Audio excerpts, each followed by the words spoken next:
Okay, guys, we are live. So for those listening at home, welcome to the Dungeon Musings YouTube channel. My name is Kevin Madison, and I will be your friendly marshal today. Because you see, today we are carrying on with our ongoing series. I'm not sure if it's a series of adventures or an ongoing campaign. But it's one of those things, playing Pinnacle Entertainment's very cool Savage Worlds Adventure Edition, set in their classic setting of Weird West horror Deadlands. And with me today are the stars of the Deadlands campaign, with the Weird West campaign. I'll go the order I got you guys on the screen here. Why don't you tell us who you are, who you're playing, and I guess for both of you, what were the last advancements that you selected? First up, we've got Arlen. Hi, I'm Arlen. I'm playing Santiago El Justo. He started as the Vaquero pre-gen, so if you wanted to build a character like him, that's where you'd start. And his last advancement was that he upped his agility die, so that he can up some skills and be a little more agile and avoid stuff and all that. Very nice. And next up is Mo. Hi, I'm Morris. I'm playing Angus Quiggle, who is agent. And again, like for my the previous advancement, I increased my agility. So this time I've increased my athletics and shooting. Obviously, last time he was doing a lot of running away from townsfolk, rattlers, cultists. So he's obviously been putting in some effort in training. Nice. To run away from the worms. He did actually. He now has a phobia of rattlers. Yes. Oh, doesn't he have a phobia of worms? Well, major phobia. I think it's the worm guys. Yeah. That came out and got us. So actually, it is just worms. Yeah. So he is not like rainy days or bad days for Angus and Pavement. So, guys, where our scene opens is actually on the bustling streets of Sacramento. So, as a stark change from what you guys have been dealing with thus far, the busy streets of the late 19th century Sacramento are thriving. You know, there's lots of civilized people who are walking around. I'm picturing you guys are more in the downtown area than the sort of the a little more looks like rural, or not rural, but the residential part depicted in this illustration or this photograph. But yeah, I mean, you guys, I think probably there's some other rougher looking folks who are wandering around Sacramento, but Santiago, I think that you and your trail, garment definitely stand out a bit as opposed to the good folk of the city of Sacramento. Angus, of course, in his pristine black suit and perfectly straight suit after the last one was completely wrecked. Oh yeah, right. Maybe you're stepping out of the tailors and like just checking the last fit of things. Santiago, you're sitting outside, chewing on a piece of straw or something, just like, God dang, like when is this going to be over? You guys, Angus, you look fit for a week of Sundays. That's great. So what do you guys came here for? For one, I know that Angus has got some money that's been burning a hole in his pocket because he got 40. His monthly pay has come in, and I'm gonna check and see. Something happened on my money because clearly I don't have 28,000. I think that is supposed to be $28. That sounds about right. Yes. And let's say that you guys have also each got another, let's say, $10 from the grateful citizens of Solus, California. So you guys are sort of you're staying at a boarding house. This will give you a chance to sort of, to lay low, to get a little bit of downtime to re-equip before you head out and plan your next actions. What do you think you guys have been... oh, you know what I can do? Let's start off with an interlude here. Where is... Alrighty, so... For the interlude, guys, do we want to talk about...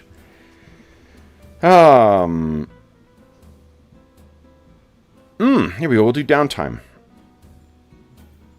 So this will be what you're, sort of what's been filling in. We'll draw cards here. Let's see here. For Santiago, we got a hearts. Ooh, you've been practicing a skill, Santiago. And Angus, you've been studying or working on an object of some sort. That's curious. So what do you guys think that you guys have been... Santiago, is there a particular skill you think you've been working on? I mean, there's an obvious answer for the shooting, but maybe there's something else that in this, Yeah, I don't think it's shooting in this situation. I think it has more to do with... So I'm pretty sure mechanically that you use athletics for throwing attacks or for certain special weapons. Yep. And I seem to remember that lassos are part of that. And Santiago only has an athletics D6.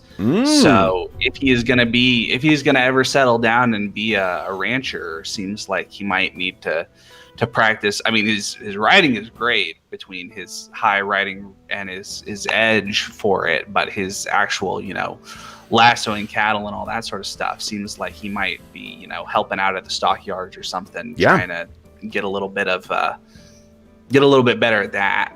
Okay, yeah, absolutely. And what about Angus? What's Angus been sticking around for? What object? Well, obviously he came back maybe to Sacramento to report to the local office, but I was wondering if when we finished up in New Hope, maybe we went through the Reverend's house and maybe there was some weird object New I Hope? found. Which one was... That's what I suggested, renaming Hell's Gate. Oh, okay. Sorry, I just couldn't resist the Star Wars reference. Oh, of course, yeah. So what... you're going through the professor's... Sorry, the Reverend's notes? Yes, maybe, or his house. Maybe we went through that and there might have been some weird object or maybe a book of arcane. No, I think maybe there's a book definitely... of arcane stuff. I think that there are... Could be either.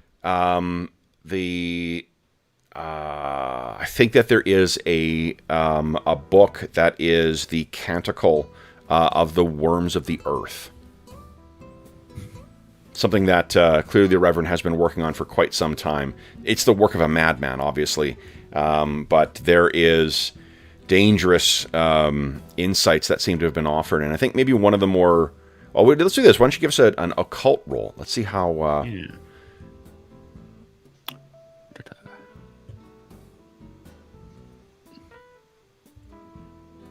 And she's just straight. Yeah. Okay. Yep. So I think one of the troubling things in here is there are... there's other... For one, there appears to be either passages that were transcribed from older other texts that you're not familiar with, that at least were not in his room, that are references where these references go back quite some time. There's one that dates back to the Middle Ages, that speaks to the worms of the earth, and I think there is a brief passage in that you're going to need to get translated that is in some kind of cuneiform thing, and the only reason it pertains to the information in the other information about the worms of the earth is there is a crude depiction in a kind of Mesopotamian style that has been copied over into the canticle. The other thing that is, I think, maybe a little troubling is that there are pages in here. Clearly, he was at least someone in his flock was a bookbinder, because there's a bunch of, the pages have been taken apart and put back together and taken apart and put back together a number of times. And there are at least two other examples of handwriting in here. So our the good Reverend Rockhold was not the only author, and not even the original author, if the order of the pages are to be believed, of the Canticle of the Worms of the Earth. So this is previous owners. Is it relatively modern handwriting, or is it stuff that could be going back? It all seems to be modern handwriting, and even like the things that are copied over. I think that maybe you're meeting with a contact who is like a sort of a bibliophile, like an expert in the history of books and bookbinding.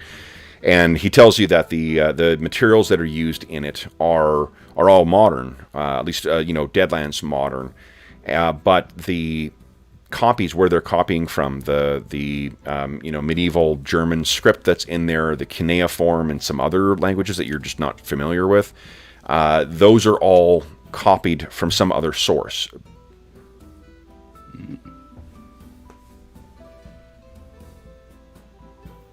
So what do you make of that? Maybe there's more than one chapter of the cult. Obviously, he'll pass that information back to head office as well. Yeah. But there's the handwriting, there's no reference to any other places. There are not. There is references to some places in Southern California, though you heard that when you're in Hell's Gate, or New Hope, that the original flock, they came from somewhere in California as well too, and you suspect it around the Mojave. So the Mojave Preserve would be closer to the southern end of California, on the east, closer to Arizona and Nevada. Oh, right, so down where it meets Mexico, as it were. Yeah. Yeah. But these are the unflooded bits of California, presumably. Yes, the coastline is where the Great Maze is. Yeah. So.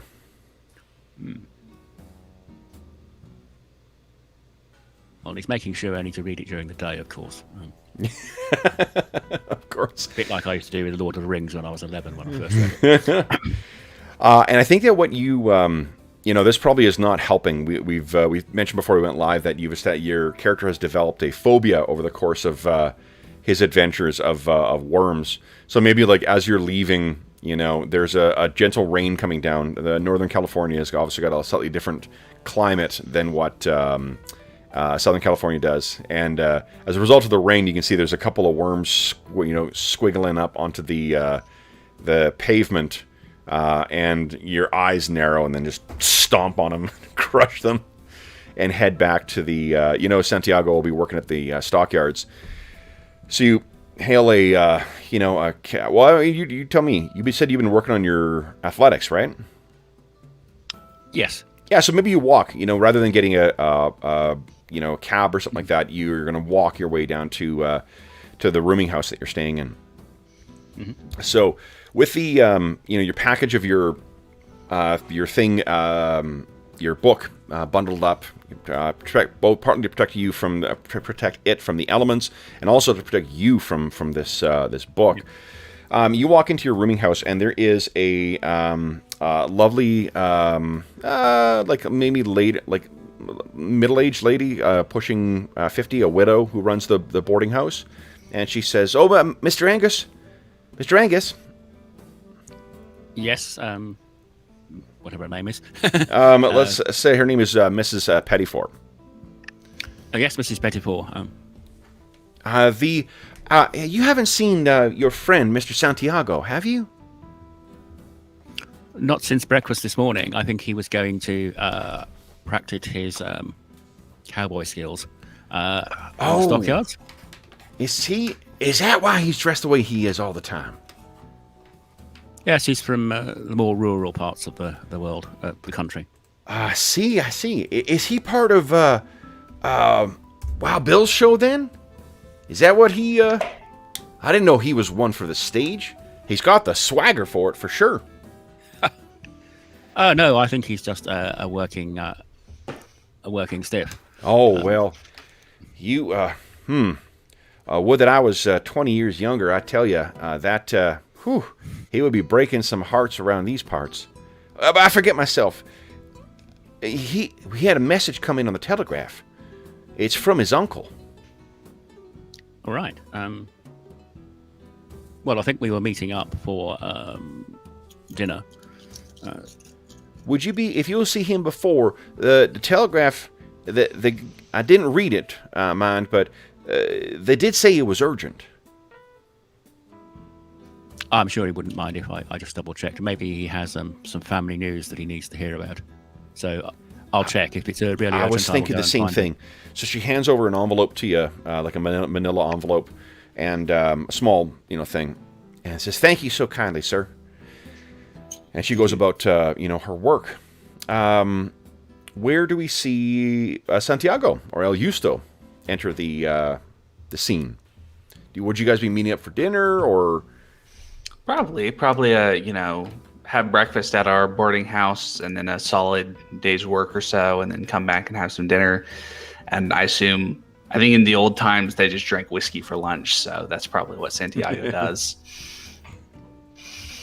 But yeah, sometime comes in a little dusty, a little ragged. Although he's clearly, we see him a little cleaned up relative to his kind of trail appearance. He's gotten a haircut and a shave, and he's got his hair slicked back under his hat, and he's looking a little cleaner than if he was on the trail. But he's definitely got that kind of working man, kind of dusty, some fraying parts of his clothing and things like that because of do you guys think there's anything else that you would be you'd be pursuing during this time too? Like, are any leads you want to follow up on? Is there any specific goals your characters would have?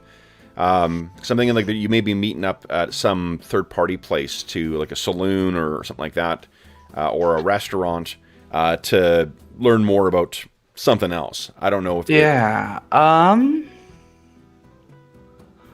I think there's some shopping that I wanted to do because I was looking through the equipment, and it seems like that. And maybe that's where we meet up, is that Angus goes back to his tailor and Santiago comes in and says something like, I need a new shirt and a new holster. And can I get both here, or do I need to go somewhere else for the I love the idea that like Angus is getting fitted. He stepped out of the changing room, and he's looking at his suit, and there's a French tailor there who's just like, wonderful, wonderful. Door opens, this dusty caballero walks in, and he's like, no, this is not for you. You're like, hey, I need a shirt. Amigo, I need some new clothes. These are getting frayed. I figure I'd come to the best place around. I don't sell cowboy gear. Do you know who does? Yes, go down. And he points down to another place down. It's like basically like a all-purpose general store that he's pointing you towards. But they don't do tailoring like you do, amigo. Give us a persuasion roll. Yeah, it's gonna be a little harder with this dude because he's a, No, definitely not. Out! I don't see. Out! Go! So Angus, you can feel free to intervene if you like. I mean, you look around at you're studying yourself in the three mirrors, and like, this is, damn, he does a fine job. And then you look at, in the reflection, and you recognize the one causing the commotion is your hombre, Santiago. I think maybe I'll diplomatically walk with him down to the cowboy gear, because I want to get a duster and some more trail clothes as well, probably. Okay. So maybe this is where we pick up with Santiago outside sulking, chewing on his thing, like, god dang. Frenchman. So you, Angus, you come out, your fine new suit, and you guys can start making your way down towards the... Is this before or after I've got the telegram? You've got that in your oh, right. Well, I'll say, Mrs. The landlady said that you had a telegram from an uncle. Yeah, might be urgent. Oh, Tio Juan. I'm guessing. Yes. It is. So it is from Tio Juan. Let me tell you a little bit about Tio Juan. Tio Juan lives in Agua Caliente, California. He is one of the foremen, or one of the sort of like the leading cattle hands at the Flapjack Ranch. And it's about 100 kilometers east of Yuma. So closer to the border. But yeah, you mentioned Teal 1 before. It seems that he and his wife, I can't remember, how do you say aunt in Spanish? I think it's just Tia. Tia? Is it Tia? Okay. I think so. Yeah. I will check. Sure. Yeah.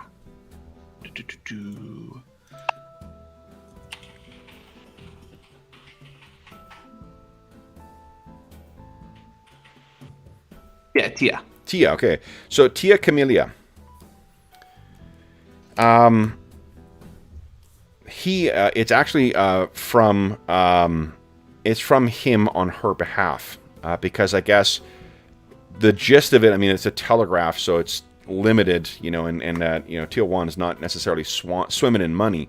It sounds like this is like one of many telegraphs that have been sent trying to find you. There's help, and there is the name Gabriella, which you know as your younger cousin. Teal 1 and Tia, Camellia's youngest daughter.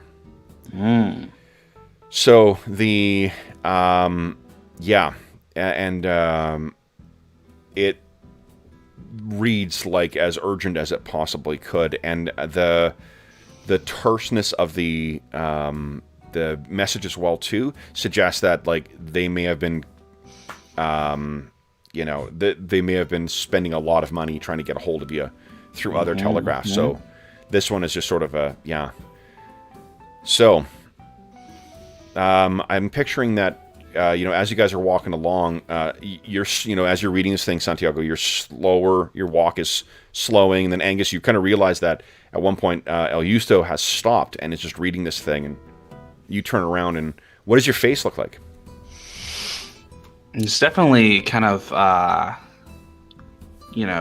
sort of crestfallen look, and he's got one hand holding the telegram and another one resting, not ready to draw, but just on his pistol, because it's the one that his Teal 1 gave him when he was a boy. Yep. And he's sort of thinking back to all that, and he's concerned. And if Angus kind of asks him what's going on, he'll say, "How soon can we leave, hombre?"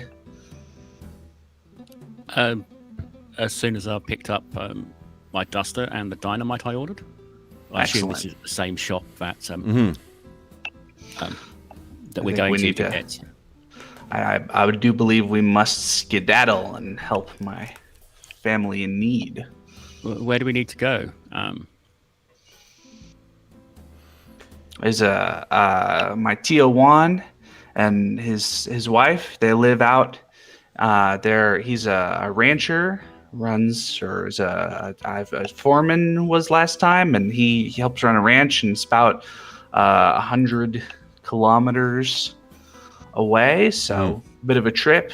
I'm guessing there's no train that goes that direction. There is a train from. Okay, so two things. One, Sacramento's in Central California. I fucked up. I was looking at the map. It's not. That's fine. But there is there's a rail line that goes down from Sacramento down to the free city of Los Angeles. And then you could take overland to get to Railhead, and then take the train down there to just into Arizona territory, and then ride from there to either to Yuma, and then follow the I think it's the Gila River up to Agua Caliente, or you could just get off and skip Yuma altogether and go directly to hop off at one of the rail towns along the way, and then just ride directly to Agua Caliente. I guess Santiago, I imagine he has some sense of geography, but not enough to know that just off the top of his head necessarily the best way to get there. So maybe let's do this. Let's make a common knowledge roll. All right, my common knowledge is not great, but let's see. Okay. 5. Yep. Yeah.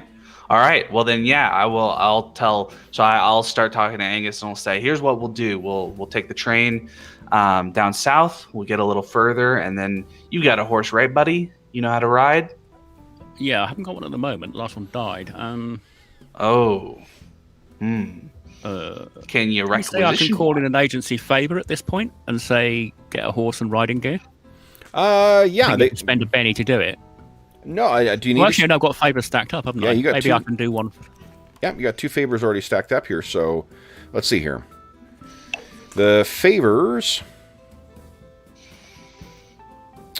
That's a little much. Clean up, cover up a small operation with a fewer than a dozen witnesses, strong arm a newspaper into printing a particular version of a story. That's sort of the level you're at right now. What does a horse cost anyway? Horse costs $150. Oh, Dinah. I know. But there is the option to spend a penny to get goods and services up to 200. Oh, okay. Oh, well then. So I don't mind doing that, and say I have the horse, the saddle, and all the gear. Yeah, absolutely. Yeah, that would be so, over there. About the right price. Yeah, that's awesome. Yeah, that's great.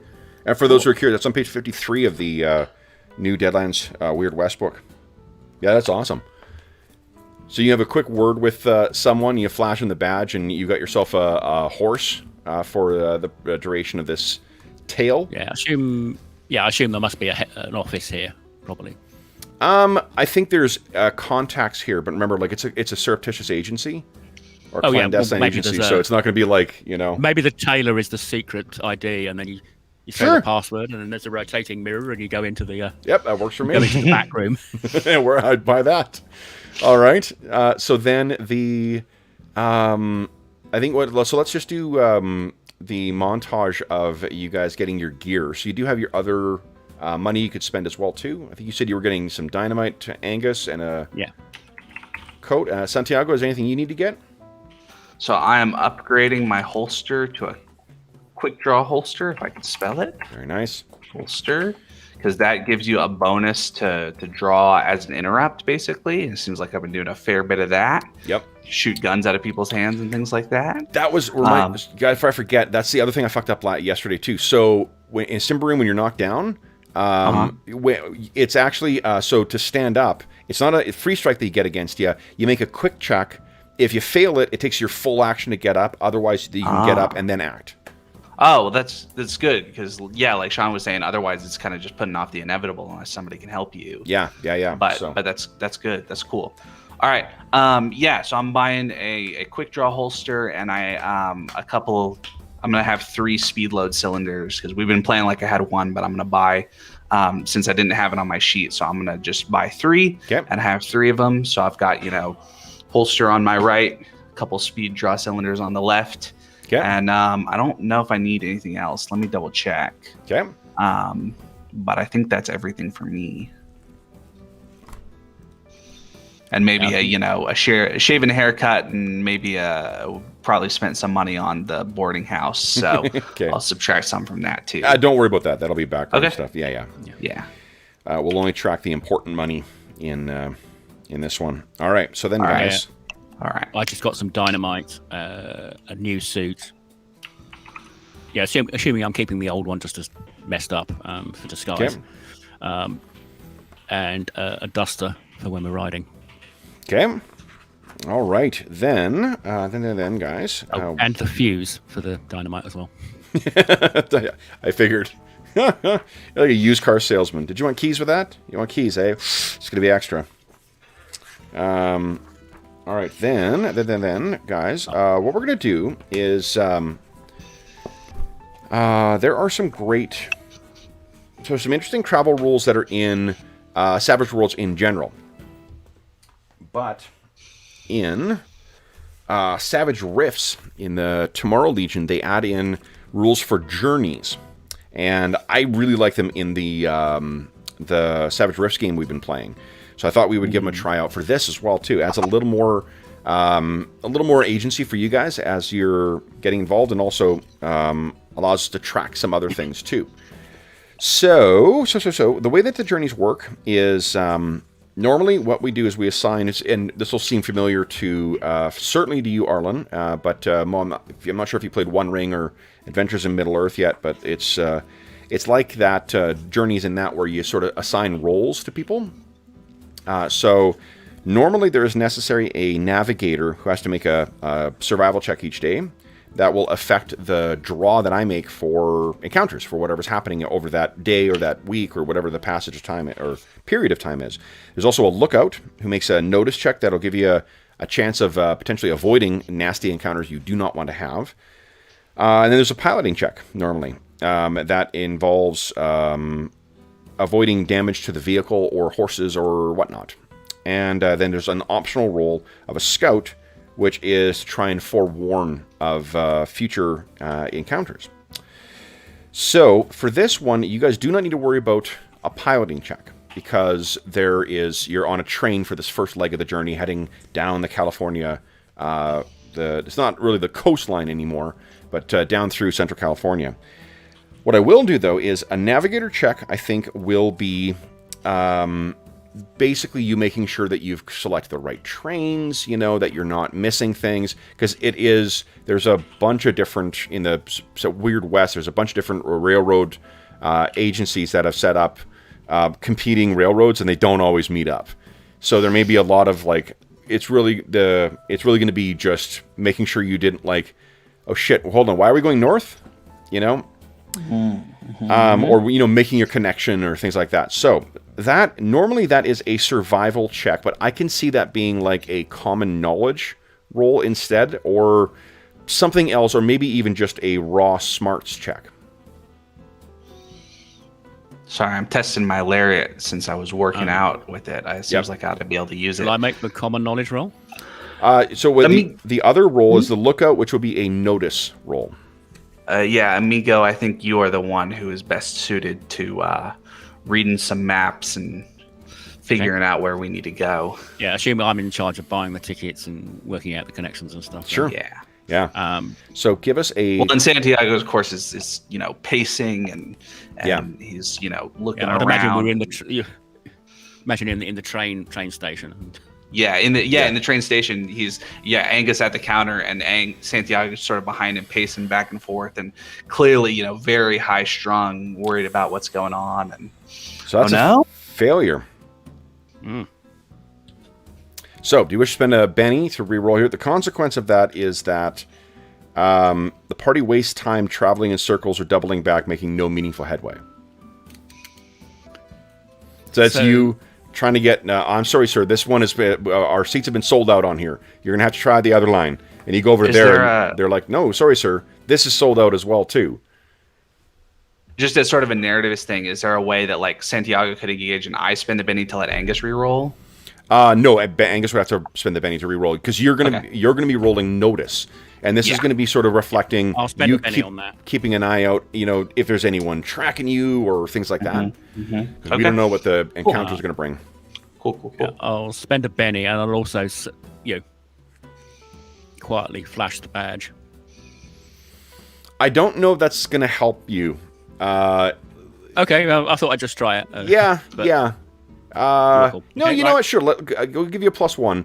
If you roll a fumble, there's going to be a really great result here, but because the real so he leans in and he moves his badge aside, and he's like, "Are you certain?" And this Weasley-looking, 70-pound man, he's got his... he's got one of the eye shades, I would imagine. Yeah, he's got kind of a short, pudgy face. He's got a little button nose. He's got these spectacles that look impossibly small for him to look through, and he looks up at your badge in a really elaborate kind of way, and then looks back at you. Like he's about to help you, and then boom, he closes the till in front of you. So the wicket is closed. You're like, what? It appears that you will not be traveling today.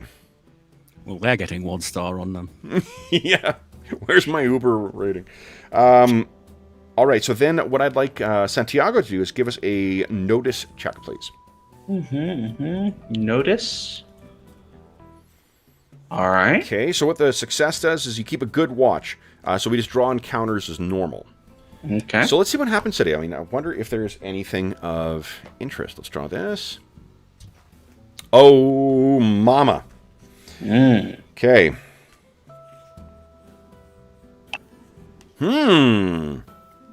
Okay.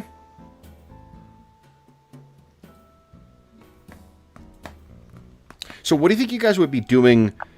God dang, like I'm assuming you checked out of your, what do you call it, your boarding house to sort of get yourself on the train and whatnot, and now you find yourself like, well, shit. Yeah, so I guess I don't know. It seems like we go back and ask her if she hasn't filled the rooms, if we could have another night.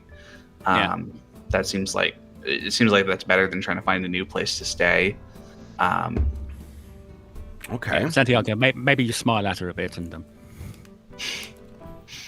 Yeah, we'll sweet talk her and see if she's still got her rooms unfilled, and then I don't know. I guess we'll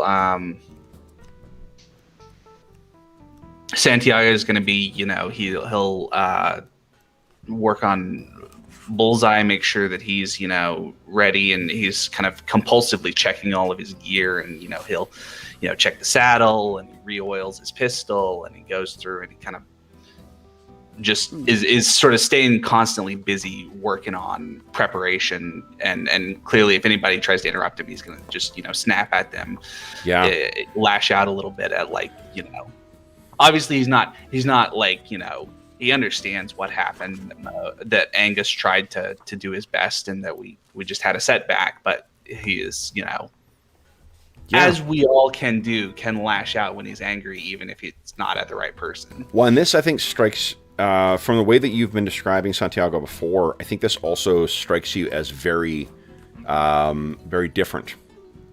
Right? Yeah, he's not used to, I mean, he's really, like we said, he's kind of a rural workman most of the time, and he's sort of a wandering. I think, pictures himself almost like a sort of, obviously he wouldn't say the word quixotic, but a sort of knight errant type who's going around and he's saving the day for all the lonely people out on the range, and to be, shut down by some lackey at a train station when he's trying to help is infuriating for somebody like that, of course. Yeah. So the, maybe you're in the backyard of the boarding house, because you guys will be able to get back into the boarding house, and you're just making a ruin of this stump, right? Of just play, whether it's your lariat or your guns, of just and maybe after the you're sort of lost in this thing, and you're going over and checking the thing again to make sure that you're still hitting, and I'm picturing that all of your shots are clustered right around the kind of like the bullseye, as it were. And you hear a voice with a and I'm not going to do the accent because I do a terrible job of it, but you hear a kind of a it has hints of French in it, but it's got a little bit more of a southern twang to the quality. And you hear the woman's voice say, "Does your gun have a name?" And you look up, and you thought you were alone. You didn't know this person was here. And you look up, and there is a dark-skinned woman who looks to be of mixed race ancestry. She's got big, voluminous kind of curly hair. She's got lightish kind of skin with freckles, and she's got dark brown eyes.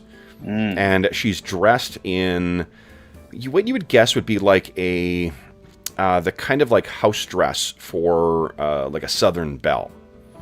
So fancier than what like a house dress of any Northerner might be, but not so fancy as you'd go to like an event or an occasion. Yeah. And she seems to be sort of leaning on the porch at this, and the sort of smile that's crooking up in her the corner of her mouth tells you that she, it has all the look of like a cat playing with its prey or with a favored toy. Mm-hmm. But friendly, Do I know this woman, or is this a never stranger? seen her before at all?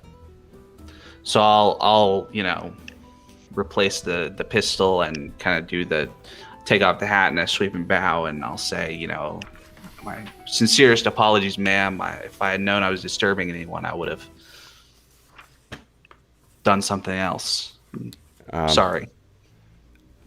I take no offense to the disturbance, nor did I say that I found your conduct disturbing. What I do find offense to is when a question is asked and no one responds to it. Monsieur. Of course, ma'am. My mind is... There's a lot going on. No, I don't have a name for my gun, although it was a gift from my Tio Juan when I was just a boy. He taught me how to shoot, and Santiago sort of trail off at that point. Yeah. Yeah. And she says, so it was a gift then? And she's sort of like languished, like very, with a great flourish, making her way down the stairs down to where you guys are shooting, coming down from the porch, or where you're shooting at least. And she's walking over towards the ruined stump that you're shooting at, or log or whatever. And she says, to have a gift and bear it around for so long and not give it any name, that seems peculiar. I thought you men loved naming everything that you set your hands on.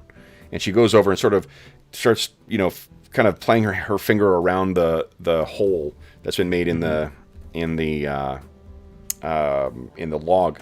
And she turns back and says, Johanna Cotillard, monsieur. And she kind of bows to you. Or curtsies, I suppose. Mm-hmm. Mm-hmm.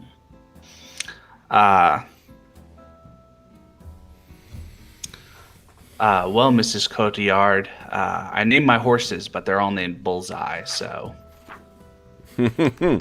Bullseye. Well, if you're naming your horses Bullseye, perhaps I might suggest a name for your pistol then. She taps the hole in it. The Woodpecker. It's a good suggestion. I will have to, naming can be, certainly, I'm not sure I'm ready to name my Tio Juan's pistol. Maybe I'm trying to visit him soon, because I'll ask him what he thinks. I see. So you were off then to visit your Tio.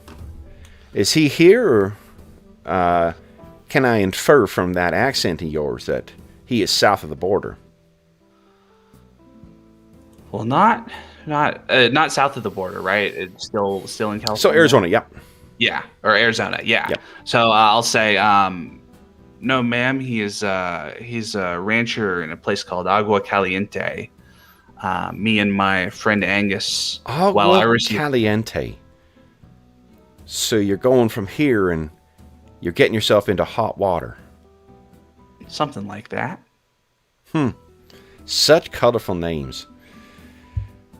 Then, monsieur, I won't keep you from practicing with your woodpecker any longer. Pleasure to meet you. She turns and, makes a real show of, if you look to see her go, she's clearly making a big production out of leaving and is well aware that you would be watching. Though she, of course, spares no look back until the very last moment when she steps inside, closes the door, and finally her eyes look up. And somehow, even in the shadow of that alcove, too, they still sparkle. She turns and heads further inside.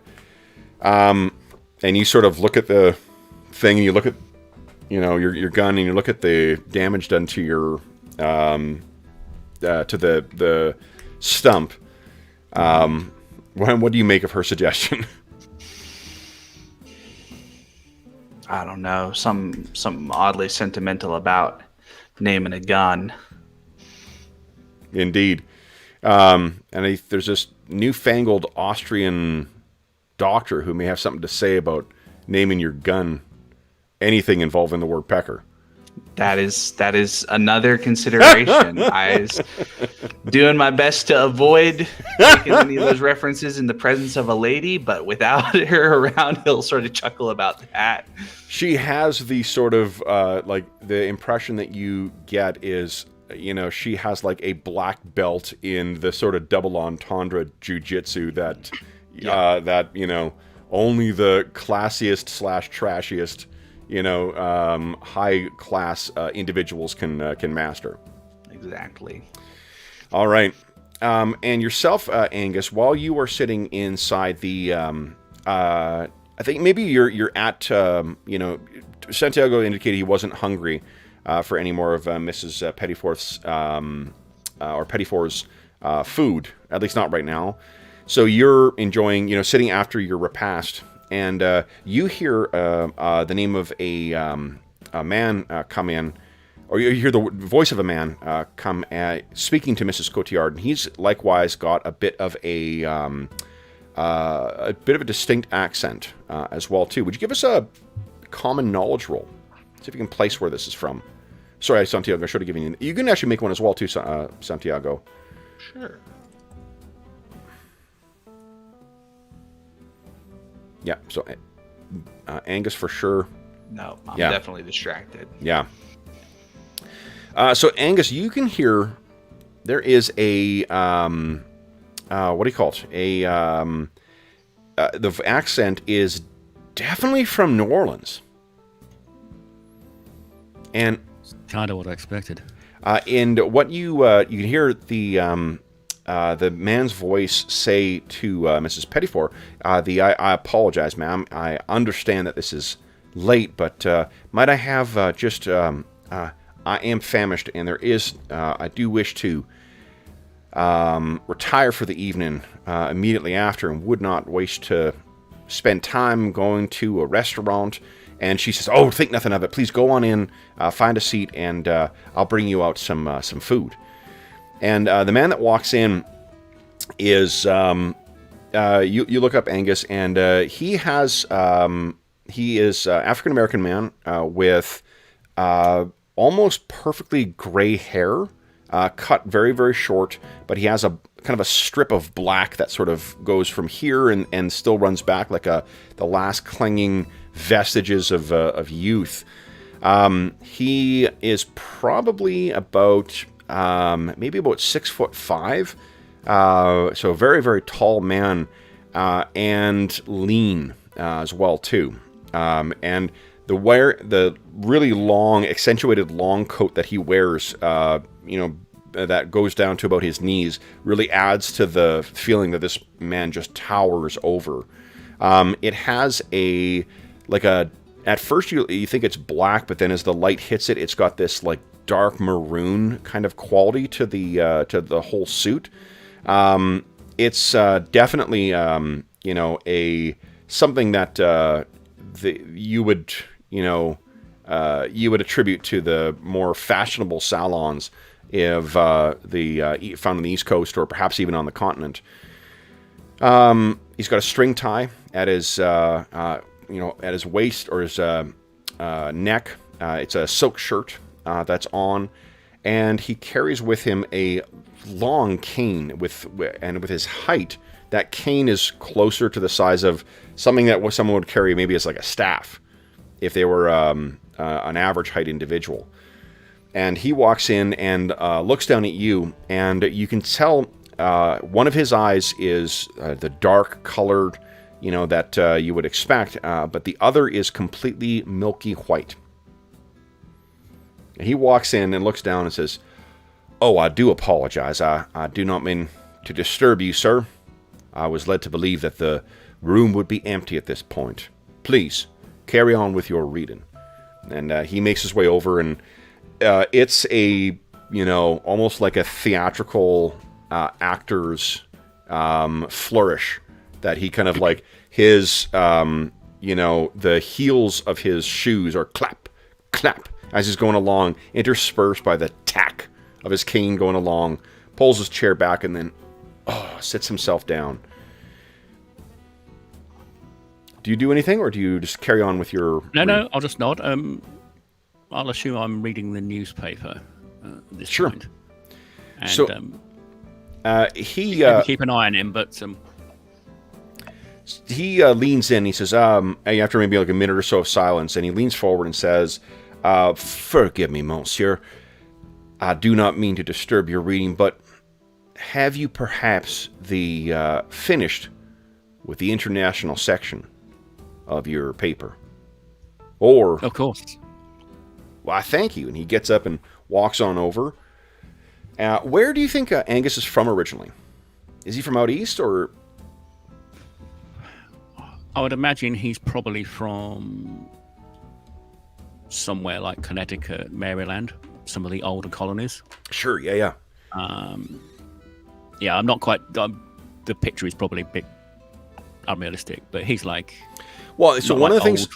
that the setting, especially the new one, that they really embrace is it's a fictional, Europe, fictional version of the Old West. So the sort of what would be considered realistic, aspects of depicting the real ugly parts of actual history, we can completely ignore. Yeah, so, I'll say he's from the east, probably from the older colonies. So sure. So he leans in and maybe New York, somewhere like that. Okay, so he says, "Forgive me for intruding yet again, sir. Thrice I have committed the same sin.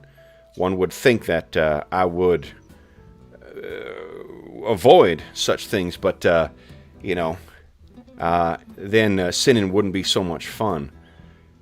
Do I detect a Connecticut accent?" Oh, yes.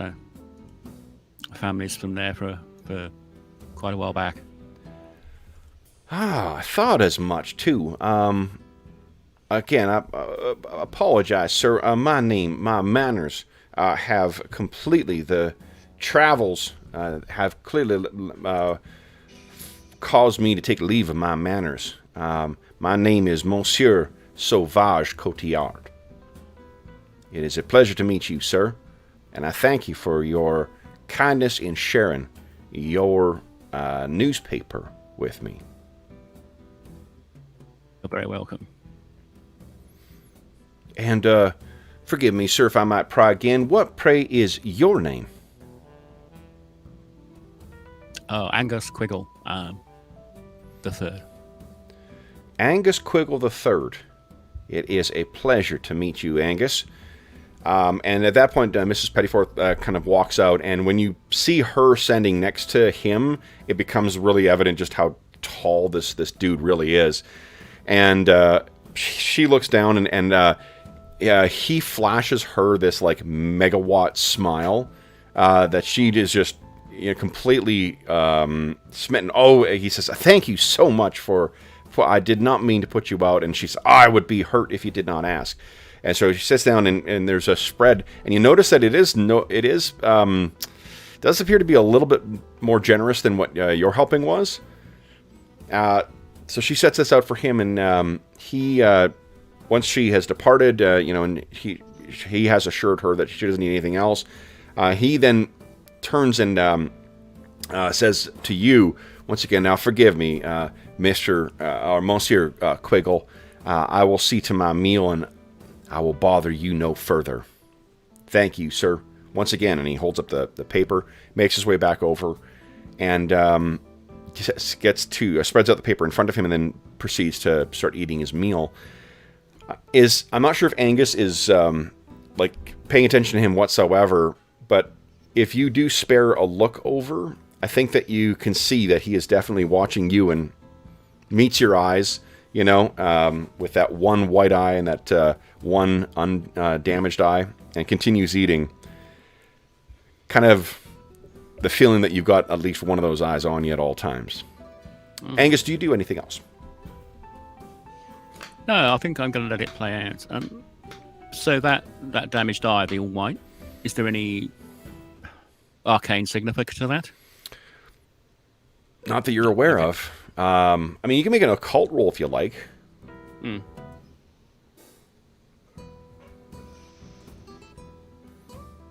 Let's see what you can pick up here.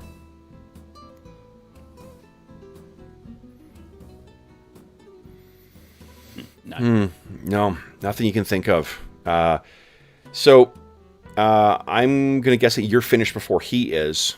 And then you head upstairs. Santiago, does Santiago go back to shooting after his interaction with Ms. Johanna? Or is he done for the evening? I think he's done shooting. He's gonna sit outside, kind of by himself for a little while, and clean the pistol and all that sort of stuff, and then kind of sit and think for a little bit. Sure.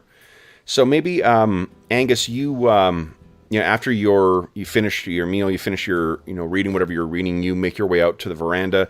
It's maybe a sort of or the back porch, I should say. The sort of a routine you guys have fallen into is, sitting out back and just relaxing, maybe with a cigarillo or something like that, or a pipe, if it may be your custom. And you can see Santiago is there too, and cleaning his pistols. And you can tell me if I'm wrong on this, Arlen, but I think it sounds like this is probably the third time you've seen him doing this today. Probably. Well, I can tell he's upset, but I'm not going to intrude. I think I'll suggest we chat about tomorrow and our proposed route. I do wonder, it's not possible to get a map or anything like that. You could, yeah, if you got money for it. Let me look up how much maps cost. On the way to the train station, I should go to a station and see if they've got a map of that part of the country. Probably 1884. They might have started actually doing surveying. You probably, I think it's easy if what you're trying to get at, like it doesn't get around the sort of the abstraction of the journeys. Because like the challenge isn't knowing where you want to go. You guys already know where you want to go. The challenge is that getting there. Yeah, circumstances are conspiring. So unless you guys have anything to do, you guys will sit in silence on the veranda, and we will cut to the train station the next morning. I think Santiago will, at some point, kind of, he's realized Angus is there, kind of respects that he's given him some space, but he'll kind of quietly say at some point, I met a Mrs. Cotillard today. Came out back. That's interesting. I met a Mr. Cotillard. Not sure if I'm pronouncing that correctly.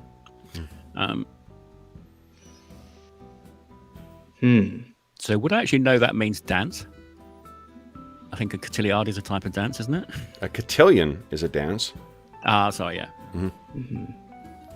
We probably recognize that it's French, but not. Yeah. I don't think Santiago can know, since he didn't recognize that it's New Orleans. Yeah, I think either you guys recognize that you recognize the accent for sure. Angus. Yeah, I'll say I met presumably her father, maybe. I think they may be from New Orleans. They have that French accent combined with the South. And then once you hear it, you're like, yeah, that's what it was. That's it's not French. It's that Creole accent that. That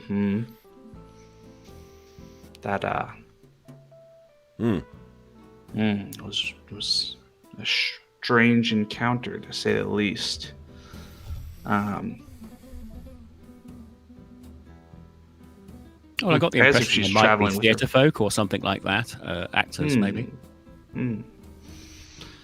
If she's traveling with her father, she might be Miss Cotillard instead of Mrs. You definitely got the impression she carried herself like a Ms., not a Mrs.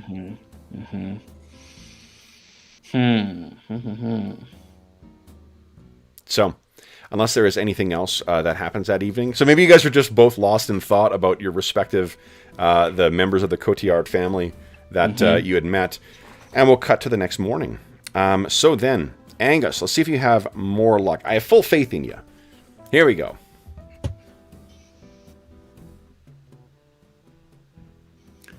So common. Hang on. What are we rolling? Common knowledge, right? Yeah, it could be common knowledge. If you got something else to sort of, reflect the sort of, if you're using your badge, you get a +1 again. I've got research, but here's what I'll let you do. If research, why don't you make a research roll as if you're aiding yourself? Okay. So, like into Genesis, they call it a supporting roll. So you make one roll, and then that might affect your parent roll. Great. So yes, you'll get up another +1 to it. What's the research you think you've done? Maybe it's like your maps. Presumably, when we got given the bum's rush yesterday, maybe I went and did some research in the library. Sure. Whatever the equivalent of Bradshaw's is for the US. Okay. Probably is Bradshaw's. So you've got yourself, you are well equipped with the schedules of the various trains, so you are not taking no for an answer this time. You get +2 to your common knowledge roll. There you go. So that same guy, you show up and like, boom, you put down a bunch of different, routes and whatnot, and you're like, let's talk. And he kind of, we cut to you walking over with your train tickets to Santiago. So there you go. Then, Santiago, or El Justo, sorry. Why don't you give us a notice check here?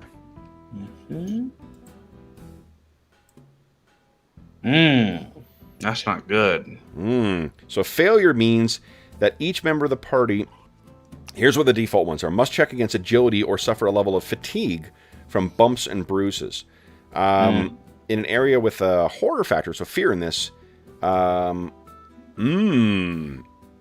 I wouldn't impose that because you're not really like traveling over land or anything like that.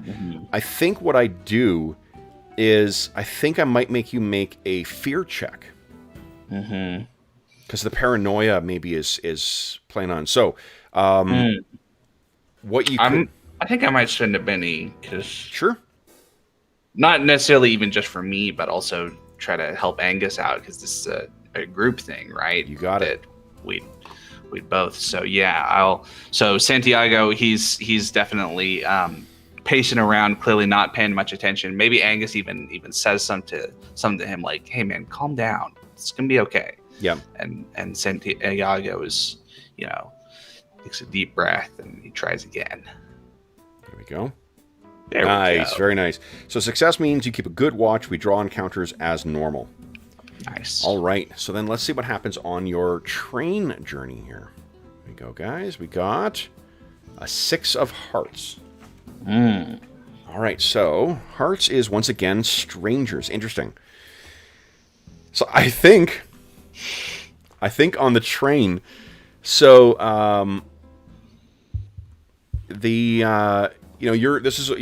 cut to you guys, traveling on this train. You've got a small cabin for yourself. Well, do you think you guys would have sprung for a cabin, or are you you're doing the thing of sleeping in the kind of common car? No, I think we'd have sprung for the quality. Okay. So you guys, you do have to go to the dining car in order to eat for this this trip, and it'll take you. So half the length of California you're traveling down. It's probably going to take you about 3 days or 4 days on train. So it's somewhere in the midst of that stuff, and it's not the first day. It'll be like second or third day when you both... And Santiago's spending a lot of time in the bar, not actually drinking, but he'll just sort of stand there and nurse like a single whiskey over the course of 4 or 5 hours, basically, just sort of on edge, clearly still. Okay. What about Angus? Is he sort of locked up with this canticle of worms? He's probably not going to investigate that in public. I just thought, could we have sent a telegram to El Justo's family saying we're coming? That's true. We did not think to do that. You could spend a Benny to do that. I'm fine with a retroactive. Yeah, let me do that. I'll spend a Benny. and will send a telegram, and it'll say, nephew Santiago is on the way. And I'll say, we're going to be, and I'll say stop 10 days or whatever it is, stop. And okay. Yeah.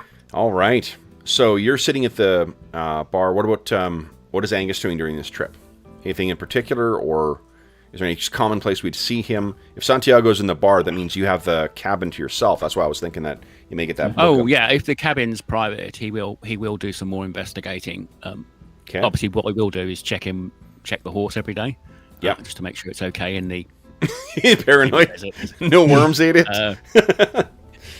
Yeah, I assume there's like a caravan, there's a carriage at the back where the horses go. Mm-hmm. So obviously I will spend some time in the bar just relaxing and eating. But yeah, if Elgisto's in the bar, I'll maybe spend 2 or 3 hours a day getting all the stuff out, making some extra notes. And I noticed I've actually got Investigator as a edge. Yeah. Which I haven't.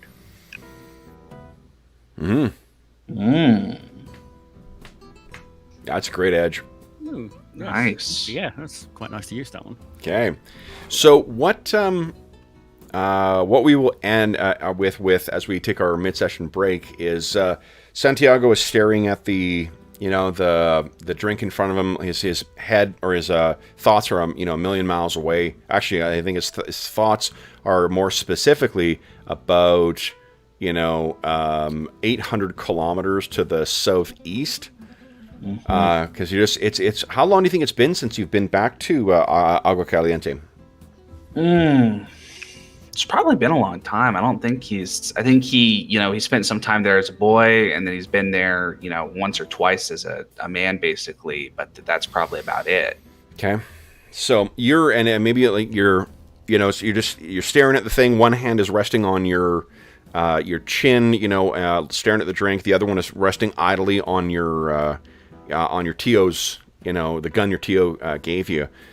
And then you idly hear out of the corner, or the to your right, you hear kind of a tack, tack, and then you hear a man speak, and the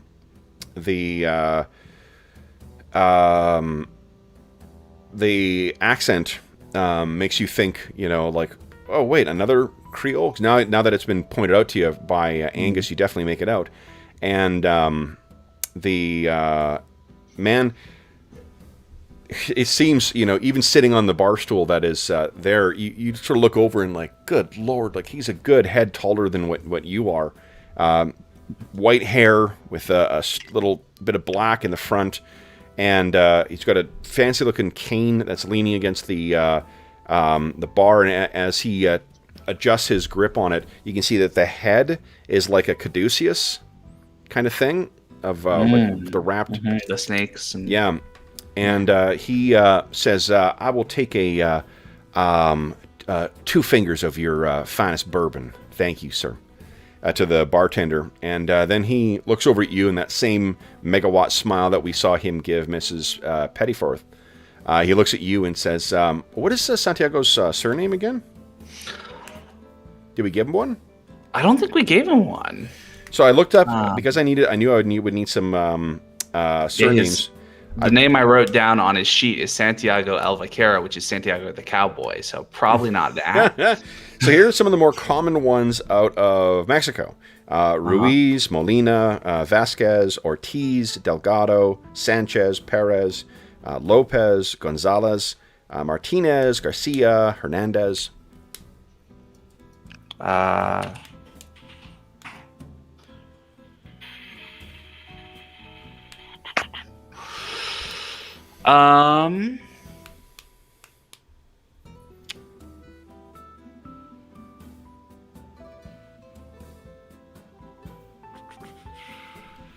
Diaz, I think. Diaz. Yeah. Nice. Okay. So Santiago Diaz. That tells us, I think your Tio, is he a paternal Tio? No, he's my mom's brother, and what's his last name? It is Vasquez. That was there. Love it. Okay. All right, Juan Vasquez. Mm-hmm.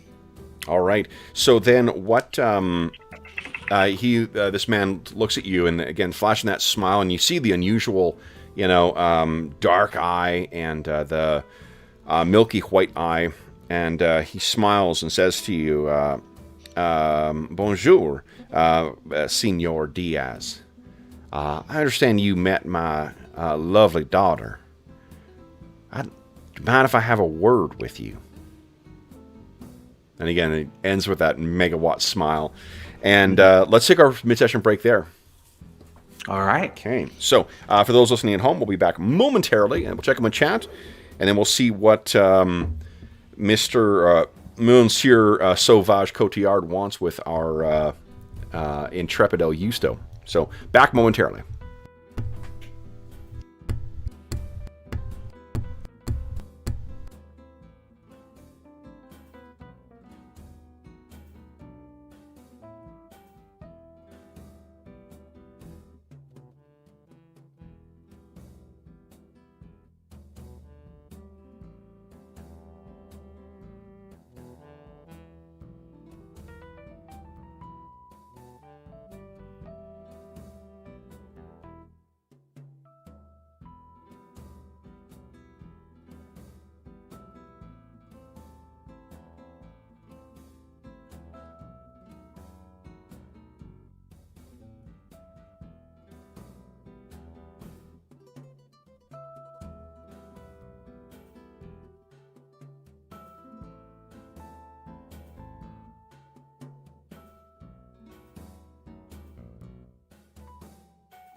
All right. Sorry about that, guys. Let's quickly say hello to everybody here. Brian, what's going on?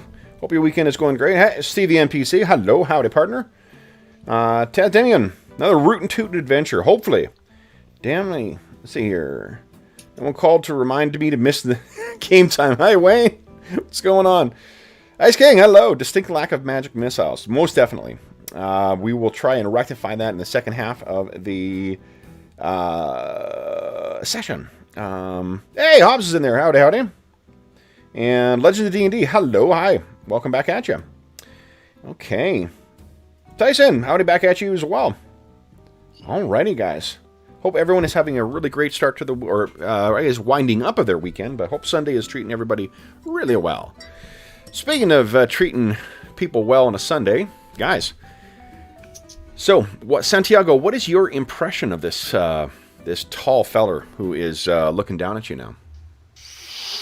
Kind of a strange thing, and Santiago, he has broken a couple hearts in his time. He knows how fathers can react around him, so he's hoping that there's nothing like that's about to go down. But he's willing to talk. He'll tip his hat and say, of course, I'm happy to chat for a little while. Nothing else to do on the train, so. Well, that is wonderful to hear. 1 second here. I need to. Right. I need a quick name or a what do you call it? Yeah, I need a name from something. Mm-hmm. So he says, forgive me. What did you say? I just said, happy to talk. Nothing else to do on the train, so. Most definitely. Where is it that you're headed, son? My friend and I are going out to a ranch out at a place called Agua Caliente. That's right in the middle of nowhere, isn't it? Well, it's near and dear to my heart. My Tio Juan and his wife and family. Something's up. Forgive me, Monsieur Diaz. I did not mean to imply that. Oh no, it was no not. Offense taken. None so at all. He, the bartender sets out a snifter with some bourbon in it, and he says, "Merci," and he holds up his snifter to you and says, "To absent family." Likewise. Cheers. And takes a sip, and like the two fingers go down in one clean motion. And he sets it out and he says, an encore, if you would, for my friend as well. Oh, that's all right. I'll stick to water from now. I have more years on my bones than you do, Monsieur Diaz, and I hazarded to guess that I've spent more time on these rails than you have too. Trust me. Nothing makes a time fly faster than a little bit of good fire water. Then, though I understand, Monsieur, you've had some eventful train rides in the recent past as well. Isn't that right? Yeah. I wasn't. He kind of grins and he says, "No need to worry yourself, son. I mean no harm by you. I just know things come to my ears, as it were." And he grins again with that megawatt smile, trying to set you at ease. But I'll leave it to you to decide whether it's comforting or whether it's unnerving. Santiago he's got a little bit of a shiver up his spine, kind of thinking about, because we didn't exactly publicize, and it wasn't a huge event at all, right? It wasn't not like it would have made more than a local newspaper at most. So it's a little, yeah, that's a little iffy. I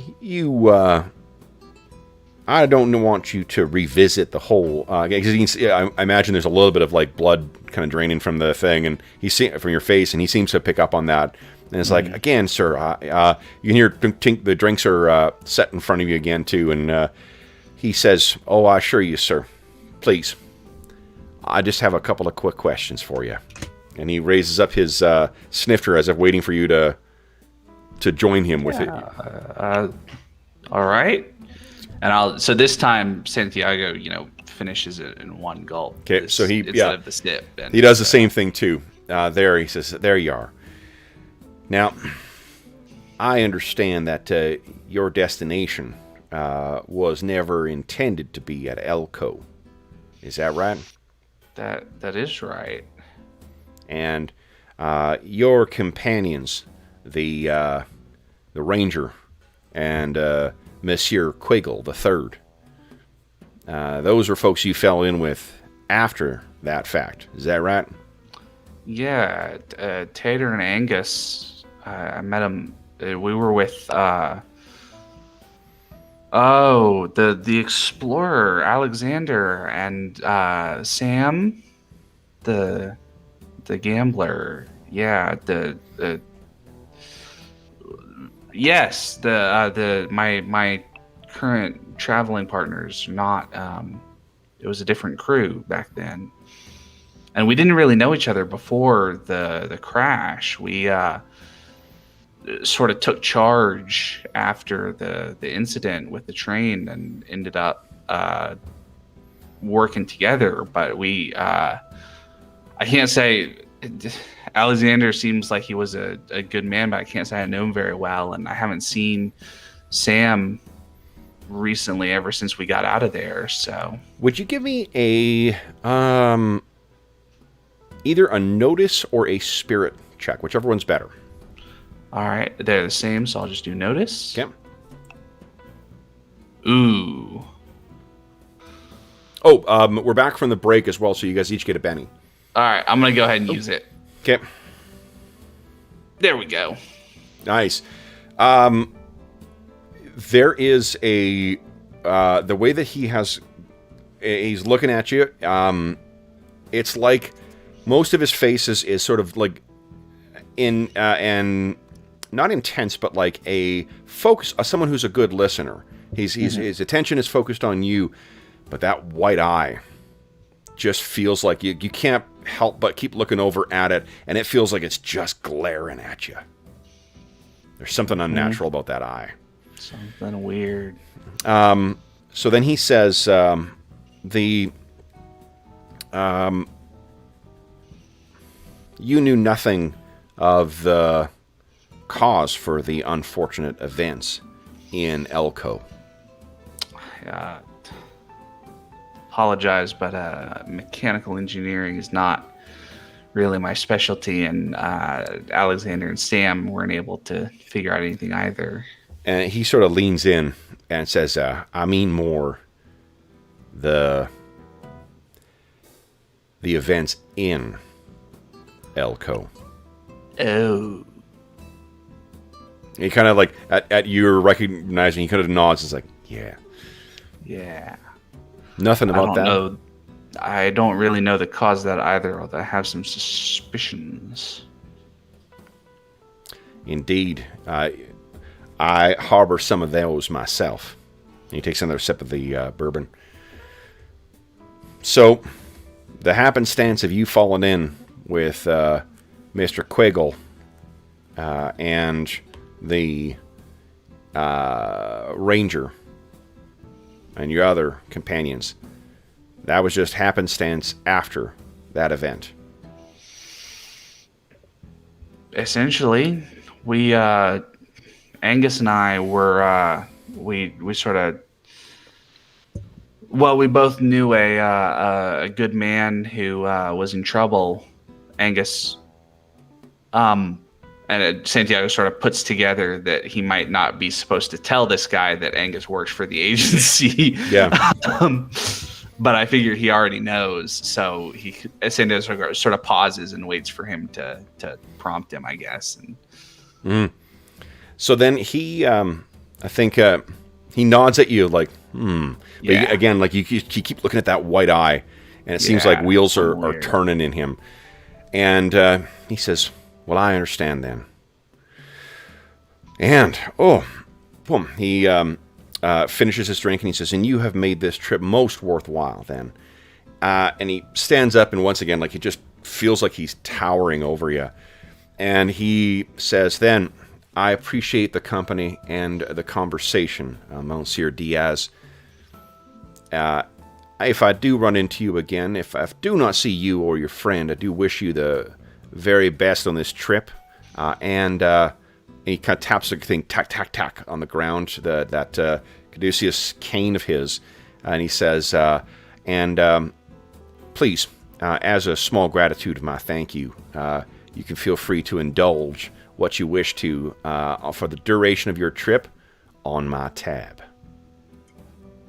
Well, that's very kind of you, sir.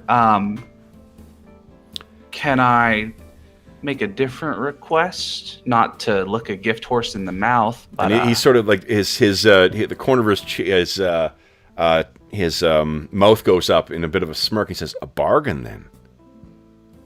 Well, I don't know about a bargain, but your daughter made quite the impression, and I was just...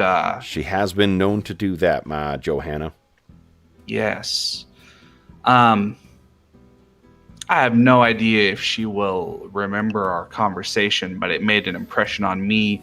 And if you would pass along that Santiago Diaz is not ready to name his gun yet, but he appreciates her suggestion, that would be mighty appreciated on my end. He has the look of... give us a notice check. Let's see if we can read what this guy's inscrutable. He's at this point, he's being most scrutable. So he, the look on his face is sort of a bemused, like he didn't know that she did that, but it sounds exactly like his girl, kind of thing. So he says, I will most assuredly pass along those, and I assure you again that Mademoiselle Johanna sends her best to you as well. And my best to both of you. Indeed. I am certain this will not be the last we see of each other. And he turns to walk, and then he sort of to walk away, and he pauses, and then looks back, and it's got a bit of a more serious look on his face, and he leans in, and it's really, he's got to come down to kind of do that, right? And he says to you the one final word of advice. Be mindful that the intentions and the goals of your friend's agency may not align with what you want, monsieur. And he sort of taps his milky white eye, and he says, everyone is looking for their own interests. They no different than their own. He stands back up, and then his face gets that genial, grin on it again. I bid you good day, Senor, or Monsieur Diaz. He turns in, he's doing that same tack, tack, tack as he walks away. Angus, let's see here. Would you give us a research roll? If you're, I'll let you get the +2 from your investigator bonus as well, as you're working your way through it. So I think I'm going to start a progress track on your reading, the Canticle of the Worms of the Earth.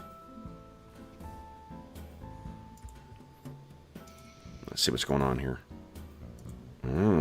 Okay. I'm actually stealing a idea from Blades in the Dark, and I started a pie chart for it. It's easy enough to track the long-term successes, but okay. Yep. Worms of the Earth. Alrighty. So, Angus, I think, why don't you give us a... Well, here's what we... Angus, you have found yourself... Well, I mean, maybe... No. We'll save this for when you get a little further in the progress. You've made some progress in your research here. So there's more insight, and then you sort of hear Santiago fumbling with the keys. Like, why is this cabin locked? And you're scrambling, kind of getting everything, ready. And Santiago, you're coming back at the end of day. Like, Angus, you've lost your day in study. Mm-hmm. Somehow you look outside and you're like, when did it get dark? So you guys get in, and that is really the only eventful thing that happens until you guys get to the city of Lost Angels. Cool. I just noticed it automatically includes the +2. So that's actually a 5 and a 5. Oh, okay. Well, that's that's when good to know. At the sheet, but I didn't realize it had actually done that. So. You get a +2 flat to all research, right? Yes, I think I added that to the... That's the way they've set it up. So Well, they being me. Well, not they, but yeah. I set up the sheet for you. Okay, great. So then we then cut to you guys arriving in the city of Lost Angels. And I would tell Angus that I ran into... sure, if you want to... What do you tell him? What do you tell him about Monsieur Cotillard? Yeah, so when I come back in, and he can definitely, smell some booze on my breath as I make my way in, a little heavier drinking than I planned. Santiago comes in and he sort of sits down on like one of the bunks or something, and he'll take off his hat and he'll say, the Cotillards are traveling on the train, it turns out. It's interesting. I ran into the father, the one that you met. He something freaky deaky about that eye of his. Do you know it?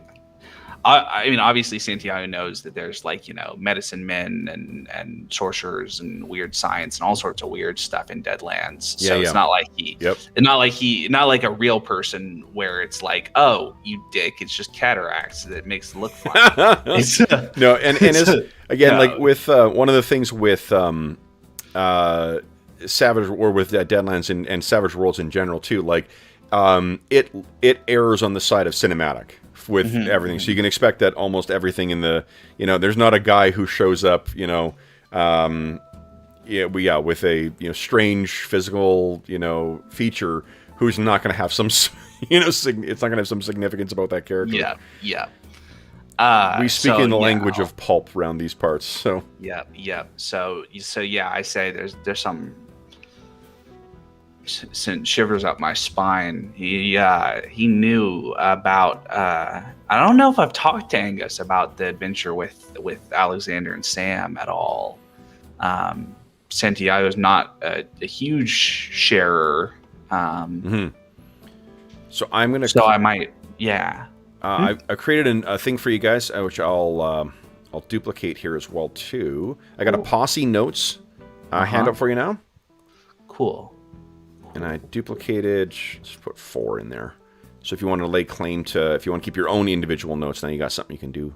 I've just been keeping them on my Santiago sheet. Oh, even better. Yep, there you go. Yeah. So we can just keep the posse notes is if you choose to keep anything there. Let me give you the spelling of their names while you guys are chatting. So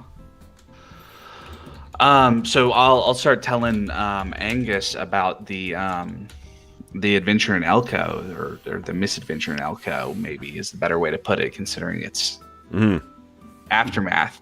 But I'll sort of and adding in that he knew quite a bit about what was going on with the whole that particular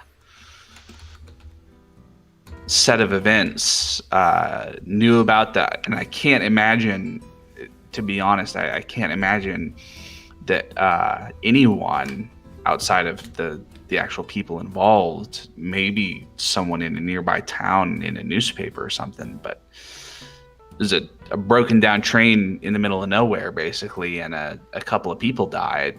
Not noteworthy news for anyone else, I don't think.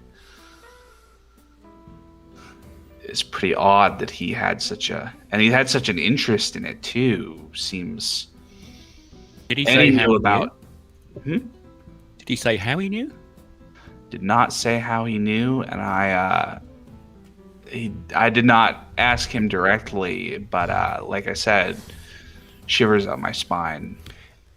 Angus, would you give us an occult roll, please?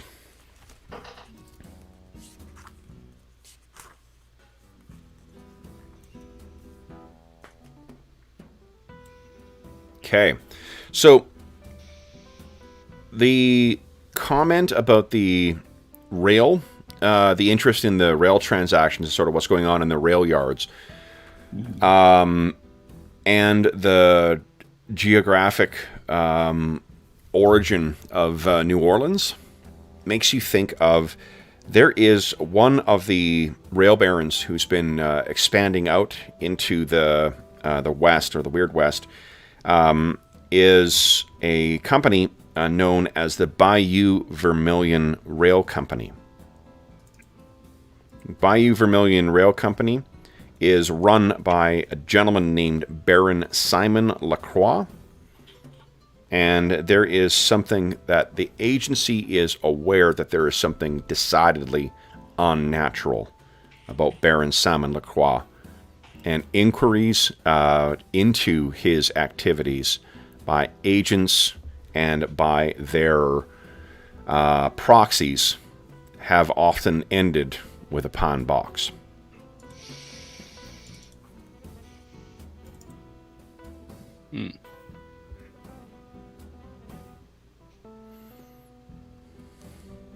Now, so I am wondering whether that he used some sort of like remote viewing or occult means to find this out, or maybe he just paid a private investigator.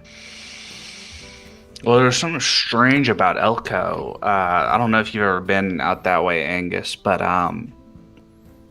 tons of warehouses, and difficult about them too. That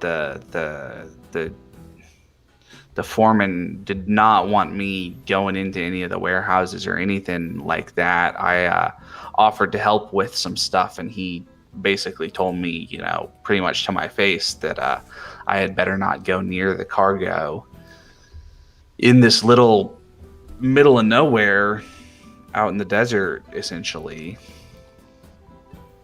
So it's not a railhead for cattle then? Give us a common knowledge roll there, Angus. I'll see how much you know about Elko.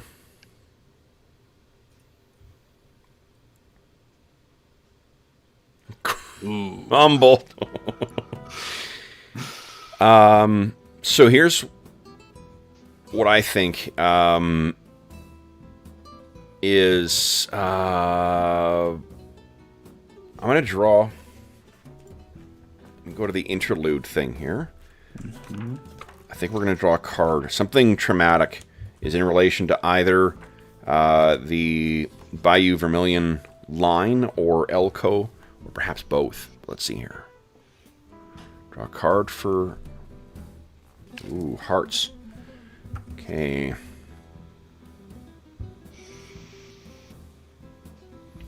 Ooh. So, there is something involving Elko, or the Bayou Vermilion line, Angus, that relates to your greatest love. Lost, found, present, or waiting on you back home. And this is very upsetting, it seems like, from the fumble. What do you think that might relate to?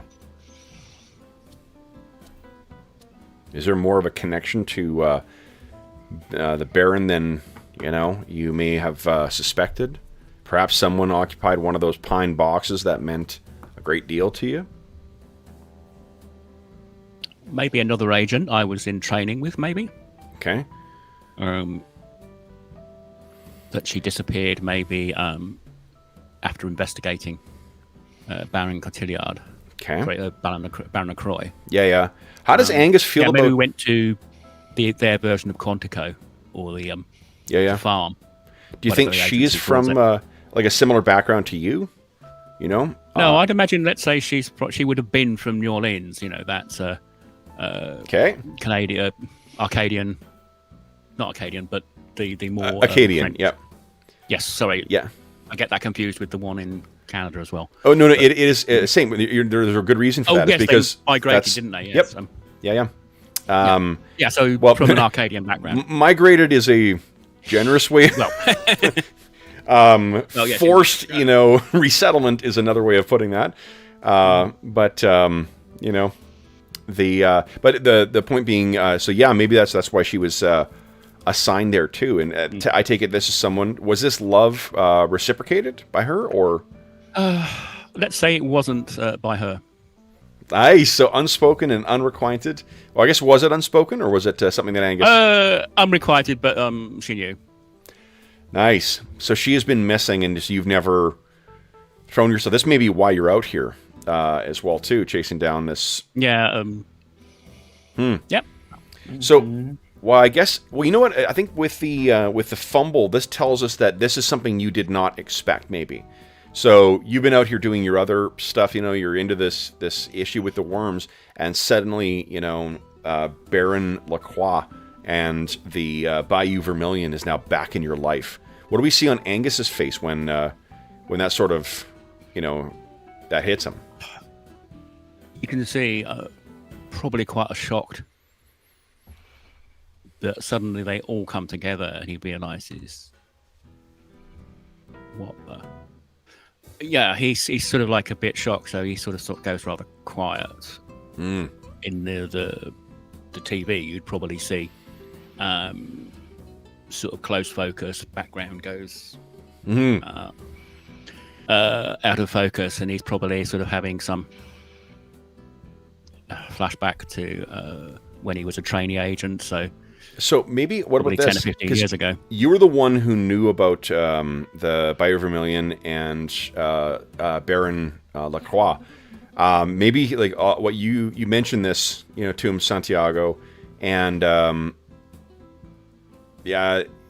Angus is like idly kind of says that there's the rail yards. There's the Bayou Vermilion that had this thing, and you mention about this, it being an Elko, and he just stops, and it's sort of, the notes that he has in his hand are just slowly crumpled up, and he just says, Lacroix. And you can give us a common knowledge roll, El Justo. He's an incredibly rich man, and in this, Lacroix would be spoken the same, words or same thing as like Vanderbilt or any of the other, folks who made money on the rails. I can't remember if the Vanderbilts made money on the rails or not, but yeah, no, rich people, rich Americans is what I mean. Gilded Age, No, I don't think it's knowing who owns the railroads is not really my thing, to be honest. But, oh well, okay. But I will say, something wrong, amigo. Old history, I'm afraid. And he digs out his bottle of whiskey from his bag and, let's toast to absent friends, shall we? And he pours one out. I've already had enough, but I'll have another with you, bud. Is it something that we should discuss? Because it concerns Monsieur Cotillard? Well, probably shouldn't discuss agency business, but the Baron is a person of interest, and people who've paid a little too much attention, journalists, some of my colleagues, have just gone missing or turned up in the cemetery or on the slab at St. James's.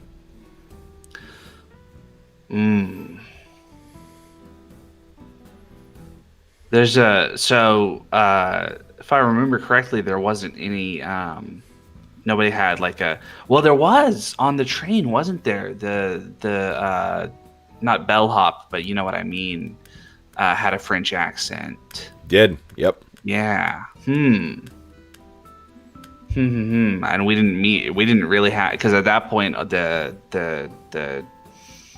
not a captain, but conductor, right? He's one of the. He wasn't the conductor, but he was one of the definitely rail agent. So but all the other people had died in the whatever happened to the. No, you're right. Front, right? Yeah, he would have been the conductor because the engineer is the one who drives the train. Yeah, the engineer drives the train, and the conductor is sort of in charge of passenger facing and all that. But he definitely had a French accent. Yeah. I don't, Angus, I can't tell you where we bought the tickets or anything as far back as it is, but there was some odd stuff going on. And then of course that's only the odd human stuff. Then we got attacked by some sort of strange creatures that vampire types with nasty teeth. And Alexander, what was that play or that book by that mad Irish writer? Let me roll common knowledge to see if I remember. I think he was a literary critic. No, he something about, for some reason I'm thinking Eastern Europe, but I can't picture it. Well, whatever it was, some sort of creature that attacked. And we one of the odd things too is that there were sort of 4 passengers who were hostile, and at least some of them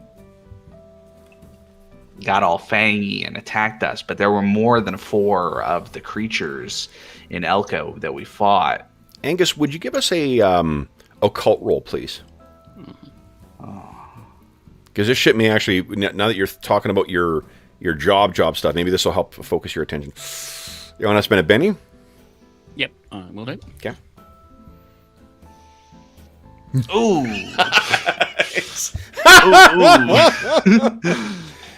All right. I think I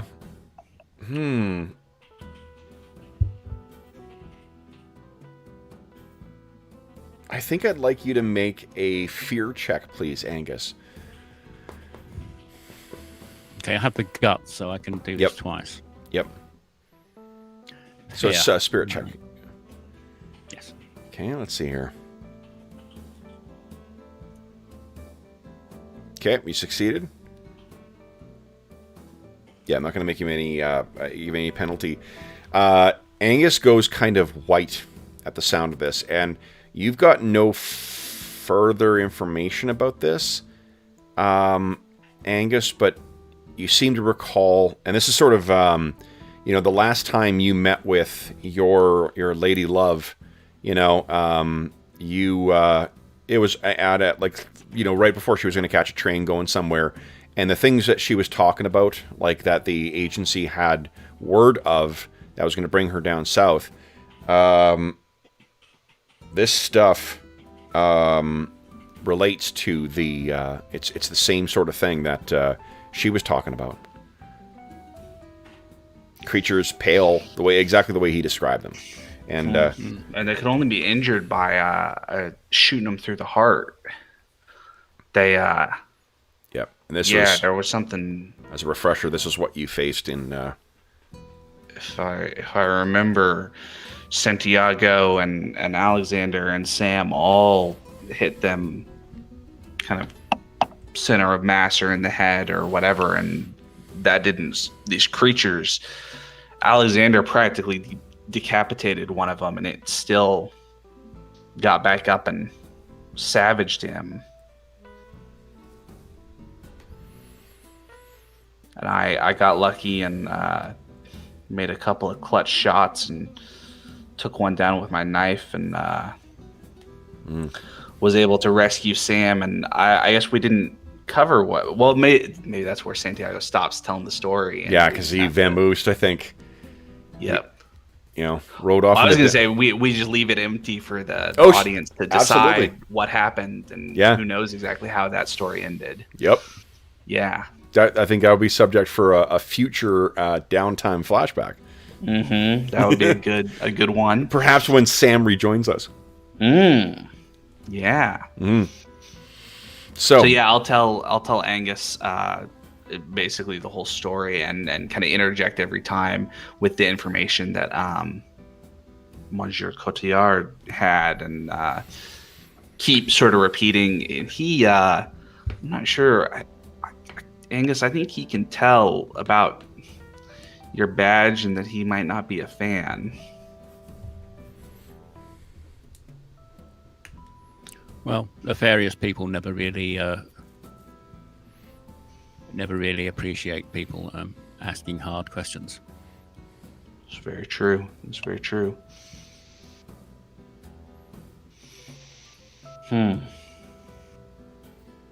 Let's pour another round and. Okay, you're seeing the California landscape zipping past you outside.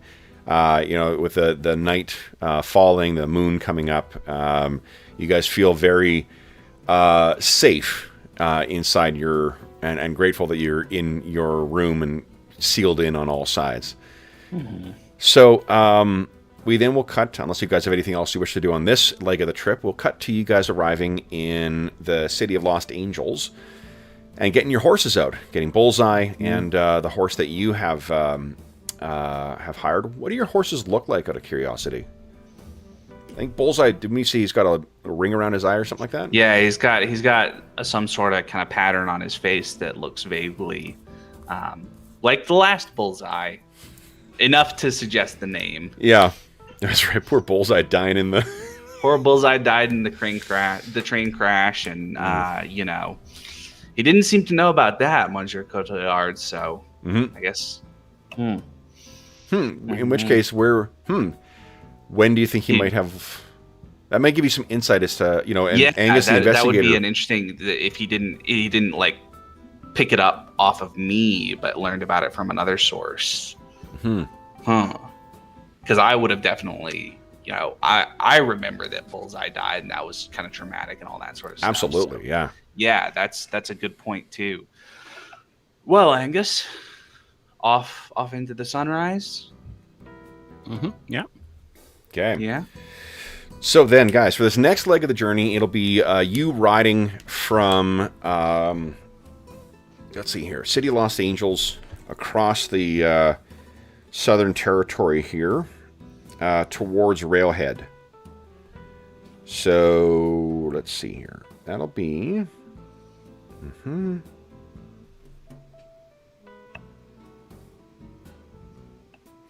That's about 2 days' journey, but we're just going to abstract it into one thing here.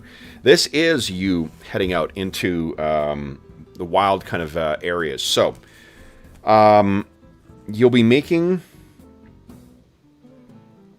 a riding check throughout this. You'll be making a notice check throughout this.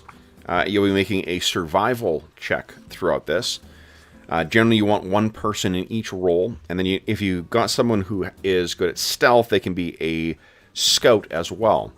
Now, you guys can feel free to ask around to hire guides as well too, if you choose, because NPCs are very easy to manage, introduce, and whatnot in Savage World. So, do you guys want to go on your own, or I guess first off is how are you guys at survival? I have no survival training, Angus, just so you know. Survival. If it's not on there, that means you are not trained in it. Yep. So that's an easy. That might be the advancement for next time. That's what I should have been working on instead of practicing my lasso. But well, all right. You can hire a guide. Well, yeah, let's hire a guy. Well, I mean, first we could ask if there's anybody heading that way, if there's like a caravan or anything like that. It seems unlikely, but so let's do this. Other travelers going that way, we could ask. Sure. And, so let's do this. We'll do that as a networking thing. On a raise, you'll actually be able to go on with the caravan. So some of those roles will be filled by other people. On a just a success, then you will get you'll be able to hire someone. Okay. Okay. So it's persuasion, or I assume we don't want it. Or I assume we don't want to intimidate a NPC. You're taking me here, you son of a bitch. It seems a little. I don't know, Angus. Do you want to And we can help, right? If somebody wants to help the other person talk. So yep, I'll let that. Yeah, Angus, you want to talk, or do you want me to? I could do. I mean, could we look at the local sort of like, is there a local notice board? Maybe we're going there first to see. Well, again, like the game abstracts it, so we're not. Yeah, like it's not like old school play where you need to get the right. Skipping to the persuasion stage that we found a potential. Okay, so then which of you wants to take the lead, and which of you is going to be supporting? I'm a D6 on persuasion. Me too. You guys make your call. Who wants to? You want to support? You've been doing a lot of the heavy lifting so far, so I. So the one thing that you could, the badge. The badge might that's true. Play in for those who respect law. Well then, yeah. Let me support, and we're well. I wouldn't what really is the city of Los Angeles like? Is it a? It is a hive of scum and villainy, or is it? I believe it is a. Let me double check here. In the older version, the city of Los Angeles was a kind of. Here we go. Where the maze's broken landscape meets the coast of California, perched atop the low inland cliffs, overlooking Prosperity Bay, is what remains of the free and holy city of Los Angeles. Los Angeles was once circular, with streets radiating out from the cathedral at its center. Since 1880, when the deluge took a bite out of the western quadrant, the city is shaped like a ragged half moon on the maze's edge. To understand Los Angeles today, you must understand what it was before. After the quake of 1868, Reverend Ezekiah Grimm led a group of 13 survivors out of the newly formed sea canyons and managed to feed them with divine inspiration. That's the official story, anyway. The Grimm's sanctuary eventually became the natural shipping point for more than half of everything coming into and out of the maze. This gave Grimm monumental economic power, and the Sunday feasts for starving locals increased his social and political pull. Remember, food isn't just scarce in California. This is blah, blah, blah. Everyone is hungry here all the time. There's something supernatural about that. Grimm's law was edict, and after the Edict of 77, when he declared California and the city's independence under his rule, his thugs took charge with authority. Numerous trials and tragedies transpired under Grimm's administration before he was brought low in the deluge by heroes of the Twilight Legion. The Reverend and his 13 apostles were wiped out, but other hangers-on have taken up the mantle, slipping out into the Weird West with what they claim are some of Grimm's bones. For now, the cult of Lost Angels is just establishing followers and setting up secret bases. What comes next is anyone's guess. And after the flood, the mostly normal followers of the church came together under a new leader, Reverend John Prosperi. They rebuilt the city on what dry land remained and expanded eastward. Rapid recovery of ghost rock refining and exports helped the city's economy to recover. And this Prosperi seems to be a good man. He's also mayor, so there's a theocracy. And red-robed guardian angels act as the city's de facto police force and militia. Mostly are cut from Prosperi's cloth, although there's still a few bad apples from Grimm's days remain. The port is open to all. All trades heavily taxed. So I think that it's a city recovering. You can almost think of it like a post-war kind of city where, like, everything's been sort of thrown up in the air. There seems to be a benevolent person who's trying to cobble shit together, but some of the bad shit from before is still going to be there. Newfound people trying to, muscle in and get opportunities. So I think that it's probably fairly safe, but it's a bit of the Wild West as well, too. Yeah. Well, and I don't know how much.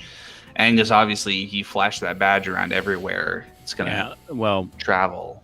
Yeah. So they've declared independence, so I think saying, hi, I'm the authority from the real government might not go down well here. But as well. So I'm going to keep that on the down low. Okay.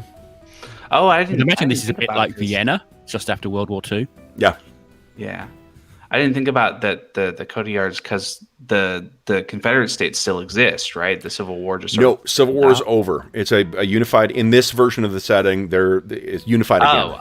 I thought you said it fizzled out, but no, that's okay. Yeah. I was going to say then the Cotillards would be from from Confederate. Louisiana. In a previous version of the setting, that was the case. That's not the case anymore. The Civil War is over. Well, and that's kind of a nice. But Lost Angels Get is rid of still some of effectively effectively still outside federal control. Then it's a bit of a wild. Yeah, it's a bit of a. Yeah. I guess.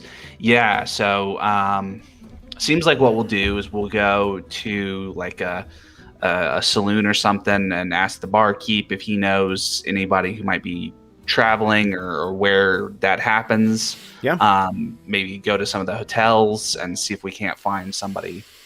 So I think I'm going to give I'll give a -1 to the roll just because I think. No, you know what? Ignore that. I'll give no modifier to the roll because there's got to be overland caravans that travel between. The rail lines are the most optimized way of getting around nowadays. Yeah, but if the rails don't connect then there's probably somebody who's going across there. So, so Angus, you're making the support roll, I think. Mm-hmm. Give us a persuasion.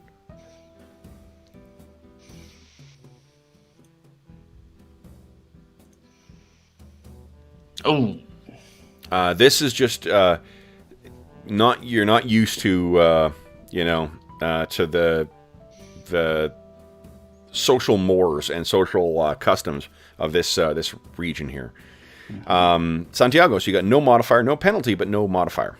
No modifier, persuasion. Try to find somebody to help us out. And 1 Benny in case I need to reroll. Nice. There we go. Success. Okay. So there's no caravans, but you have found a guide. He'll have a D6 in survival. Or I could spend the Benny to try to get a caravan, right? Because if something explodes, then it's probably not. And it won't get any worse unless you roll a fumble. Unless I roll a fumble, it won't get worse. Yep. Ooh. Difficult decisions. Mm-hmm. I feel like a caravan would be really useful. Like a guide helps, but I assume that it's really not very good to have unfilled positions on your roster. Generally not, because one of you guys would have to do it, and you may have to multitask. And you would have to multitask. Or just accept a failure. Yeah, okay. Then I'm going to spend a Benny and see if I can't ask around a little more. I'll say, thank you, sir. We'll be back momentarily. Yep. Let me ask at the saloon down the street and see if there's anybody there who wants to join us. Mm-hmm. Here we go. Nothing. Okay. So you do have one feller who's going to be, let's call him Ed. Ed's going to bring you along, and Ed seems pretty trustworthy. Mm-hmm. Why would you question Ed, guys? Come on. I'm sure there's nothing wrong with Ed. Nothing wrong with Ed. He's going to be fine. Although he's not a wild card, is he? So he is not a wild card, no. He only gets the 1d6 instead of the 2d6. Correct. So. But that's better than a d4 -2. It most assuredly is. Cool. Yeah. All right. We got a guide. Then Angus? what about a scout? Do you wish to try and hire a scout as well? That is the optional, of the 3 roles that are in here, that is the optional one. Okay. What does the scout do? What the scout does on a success, then you are forewarned for what lies ahead, so you draw encounters as normal. On a raise, I draw 2 encounters. I tell you what you're potentially facing, and you guys choose which one. Okay. A failure, I draw 2 encounters from the action deck and I choose the result. Or critical failure, I roll in the trouble table on top of whatever comes up. Oh boy. Yeah, but I think that's a good. So it's a risk reward thing. Asking about a scout would probably be a good idea to try to see, or maybe even we sort of roll that into like a montage if we can, ask around about trouble on the road or something like that. Have that be our sort of scouting. Yeah, sure. Do you guys want to roll same way, or you guys want to reverse? You assist and Angus roll because Angus is only the one with the Benny left. Yeah, let's do that. So Santiago's taking care of the guide, and then once we've got Ed, I assume has the like I almost said David Copperfield, but I meant Davy Crockett. Yeah. It's a Dickensian orphan you've hired. Yep. No, he's a mountain man type, I'm sure, who knows his way around Sure. A rifle and all that sort of stuff. So, and then we'll go and we'll see. We'll start asking about the road, if there's anybody who might know, anybody's come from that way recently, all that sort of stuff. Sure. So this is my help. Mhm. All right. So you got +1 to your roll there, Angus. Just a All right. persuasion roll at +1, please.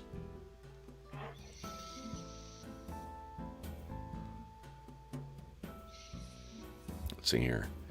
Come on, Angus.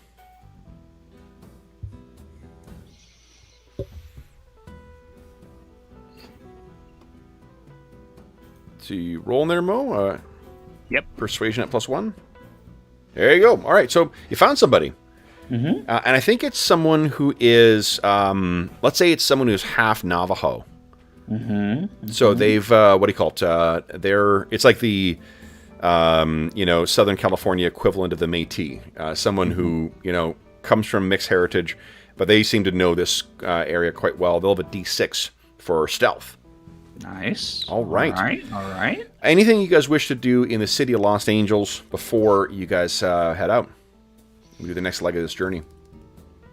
We already went shopping. I mean, we'd go over, Santiago would help. I have the sense that Angus is not quite as proficient a rider as he is.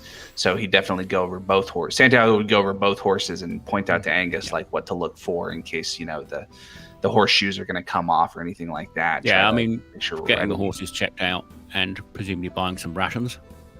Yeah, we should buy some food. Yep.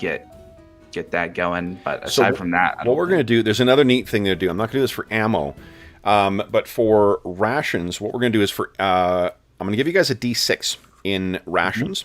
You can maybe keep track of this on the posse note. We're just going to roll. After every leg, we're going to roll, and then if you roll a 1, then the dice goes down to a 4. And then if you roll a 1 on that, it goes down to 0, and you're out of rations. If you roll anything other than that, you're fine. And you get to roll a wild dice with that as well. So, then, and like things like, let's also keep water separate as well. All right, So, water. Yeah, so a D6 in food, D6 in water. D6 water. Mm-hmm. All right, D6 food, D6 water.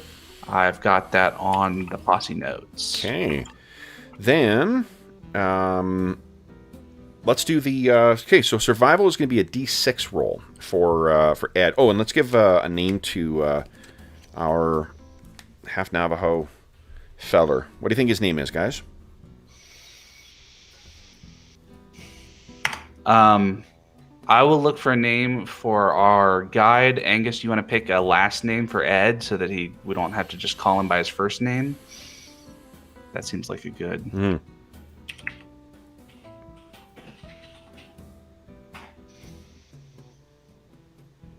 Mm.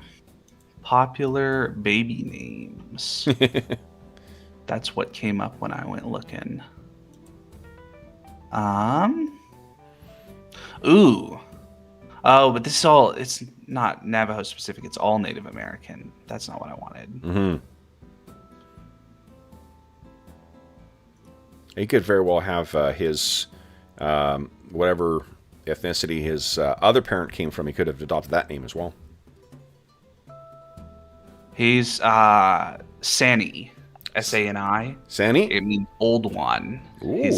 Maybe it's we're not sure if it's a nickname or his real name because he's a little bit grayer. And well, he's not necessarily, he's a hireling at this point. So yeah. So okay, so you got Sani and we got Ed. Ed is your guide. Sani is your scout. Love it.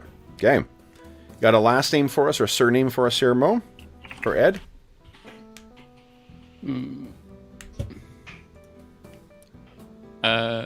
Ed is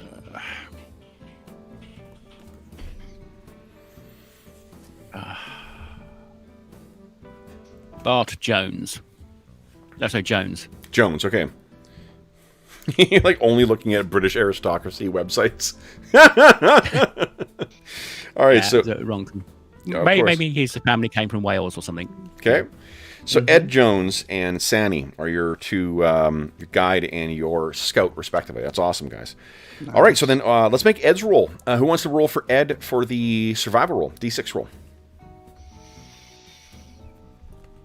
If we are rolling for a hireling, we can't use one of our bennies to boost them. Correct, right? And they do not have bennies. And they don't have bennies, and they don't get a wild die, so it's just the Let me D6 double check that. roll. Hold on. Okay. Because I think henchman, it's a little different. You might actually be able to spend bennies on henchmen. Okay, or maybe it's an edge that you can do that or something. That's also... Yeah, that's possible. I will check too. If there's because there's a whole set of leadership edges, I remember. Yeah. Okay, let's see here. Because, and for those listening at home, apologies for looking this up, but it's one of those, we look it up and we won't have to do it again kind of things. Allies, that's what they call it, not henchmen. I think they might have called a henchman in an earlier edition. Or hirelings in an earlier edition.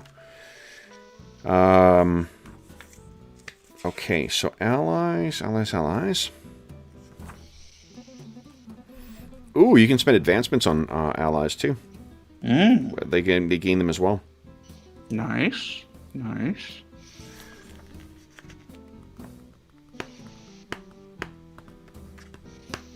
Oh man, there's some really cool leadership edges. Well, they really make a point of saying in the ally section is that allied extras, blah, blah, blah. It's a very important part of Savage Worlds because our settings often feature allied bands of skilled hirelings, fellow grunts, or loyal retainers, and the game is designed to handle them quickly and easily. It's also designed for players to control them, not the game master. Yeah, and didn't on the Roman one we played, Sean had like a whole squad of legionaries, and it worked just fine. Yep. That was cool. Okay, so...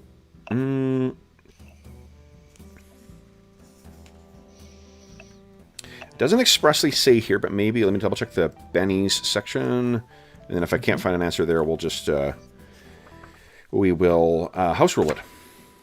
Or I'm sure someone will correct us in chat or in the description, or the comment section of the video. Bennies. Here we go, using bennies.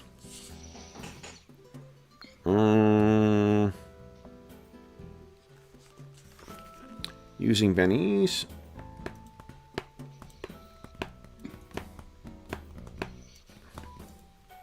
So there's nothing expressly here. Oh, they may only be used on your own character.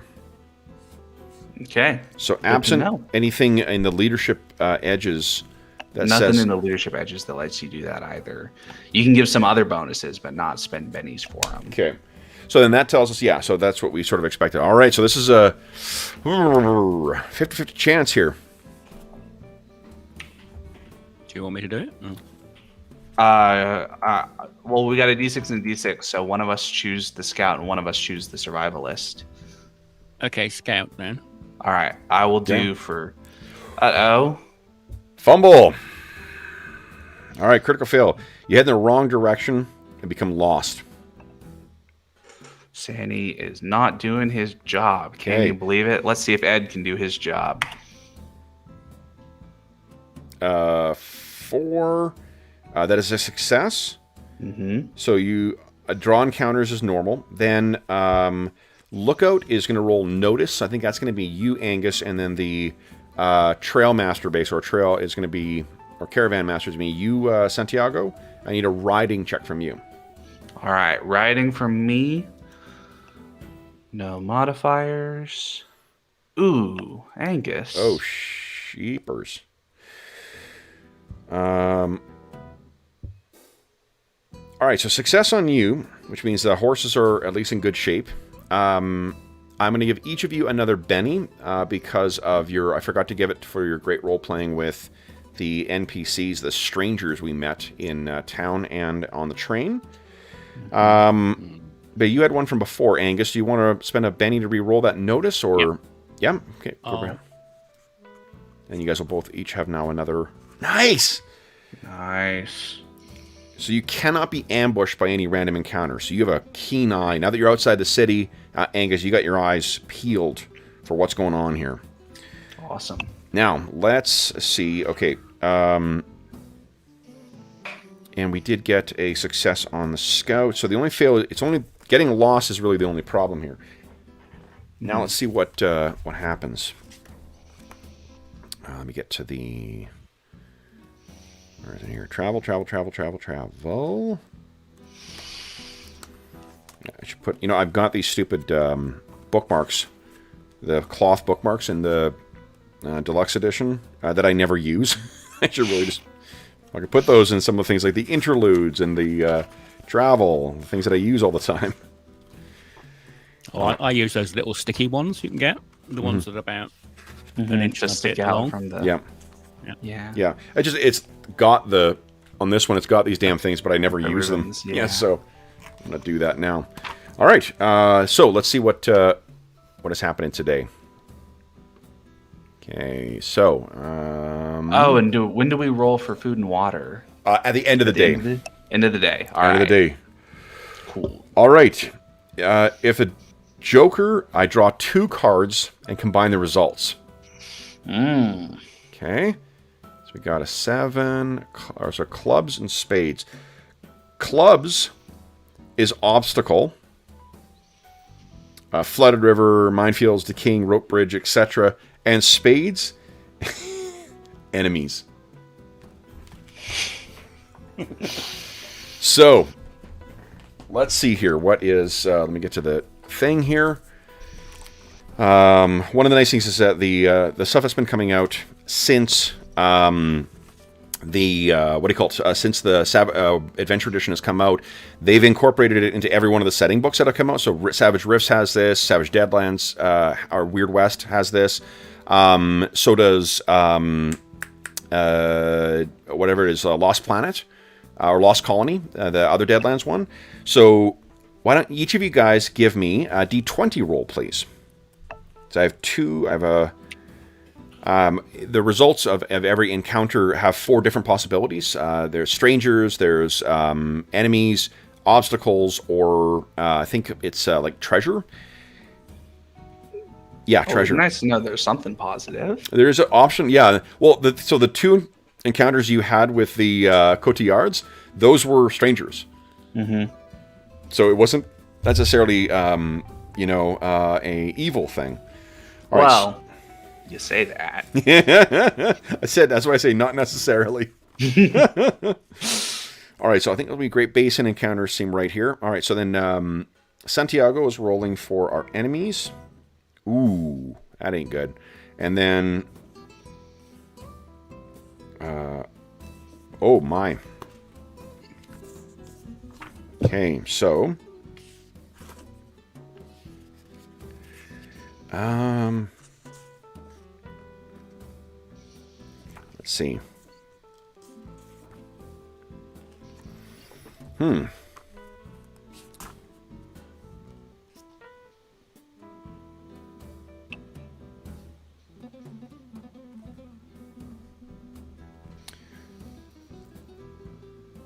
Okay, so that's interesting. So then... you guys make camp, and what I need from you guys is a 2d6 roll, please.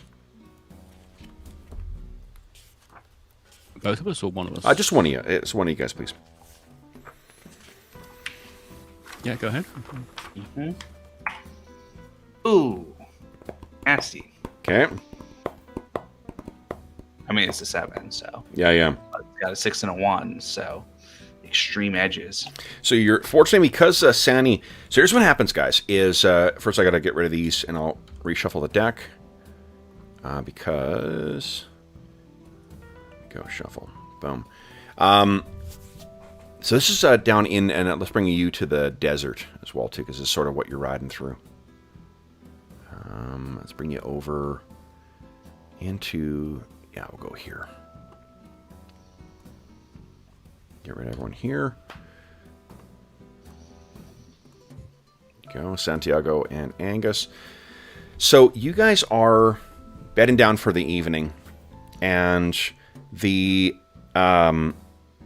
thing you find is that why don't you both make a notice check first? Let's see who picks up on this. Nice, Santiago. Angus is too distracted. All right, so this is actually I'm gonna because of that insane roll, Santiago. I think you know precisely what's going on. Is that so? You guys are laying down, and you notice it almost immediately, Santiago, that you've got a bit of there's a ringing in your ear. It's like a droning of some kind, and the others. Why don't you guys give us each of you gives a d6 roll too. Let's see if the guys if the other people pick it up as well too. Definitely not Santiago, or definitely not Ed. Sandy picks it up as well, but not nearly isn't able to identify it the way Santiago is. So what you guys find is you're bedding down. You know, you're making your little meal for the evening too. Santiago, this ringing in your ear just keeps getting worse and worse and worse. And what you're finding is that everyone seems a little irritable along the way too, and maybe even to the point where people are questioning whether Sonny knows where the hell he's going. Or not Sonny, whether Ed knows where he's going. There's an implication, and people are getting a little irritable. And you know that there is, at some point when you were, Vacarioing it up, you came across something similar where there was an ear thing. And I think because of the roll, you're able to precisely identify the issue here. There is a type of critter that is found out here related to the common cicada. So imagine the sound of cicadas at night, the kind of thing. But this particular thing is known as a humbug. And what a humbug will do is if it gets into a territory, it'll emit this kind of like in fancy, science speak, they might refer to it as like subsonic, but is a piercing fucking sound that just keeps everyone on edge, prevents anyone from getting any sleep. And until you root these damn things out, you've heard whole towns turning on each other. You guys were able to track one down and finally eliminate the damn thing. They're not big and they're not tough or anything like that. It's just finding the stupid things is a colossal pain in the ass. And what you notice is, is that where you guys are camping, this is definitely in a horny humbug's area because, fuck, there's no way anyone's getting any sleep tonight. Mm-hmm. Well, we're you'd say 1 day away from Los Angeles? You guys are about a day's ride away from Los Angeles. Yeah. Right? So we're about a day off from your destination as well, too. Yeah. I guess I will ask the game master about mechanically whether riding on kind of further into the night is an option, or if what we need to do is find the nest and deal with it, if that's the better. If all you want to do is get out of the two different options. One of them is going to be like an extended task of trying to locate this thing. Mm-hmm. The other is just going to be pushing on, which means it'll be a vigor test and we'll roll for bumps and bruises.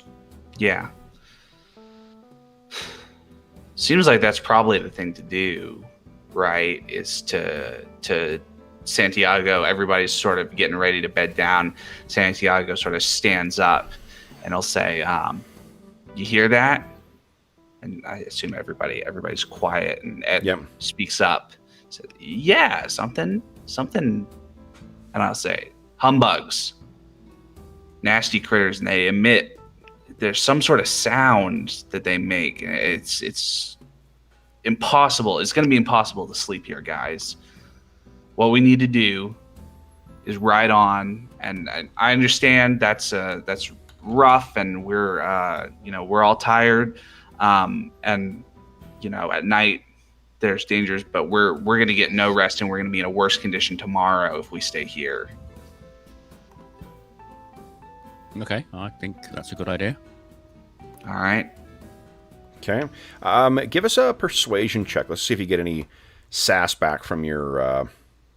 Yeah. Persuasion. Ooh. You got a Benny left if you want. I do have a Benny left. I will spend the Benny on the persuasion check, see if I can't convince him, because I feel like this is the best thing to do. And also Santiago knows probably that if we like find a nest of them and send them going somewhere else, we might send them towards civilization, and he's not ready to do that. Yeah. That doesn't really fit. Hey, there we go. Definitely. All right. So you guys, and maybe even explains that. He says like we can't root them out from here. If we had more people, we might be able to. But if they start heading towards the City of Lost Souls, it's gonna tear that place apart. Yeah. What we need to do is get out of here and skedaddle. And I know that's rough, but I trust you all will be able to handle it. Awesome. So you guys everyone is quite happy with that encouragement. Everyone's thrilled to just pack up shit and get going. So you guys are just at the stage where you're putting the last kind of things on your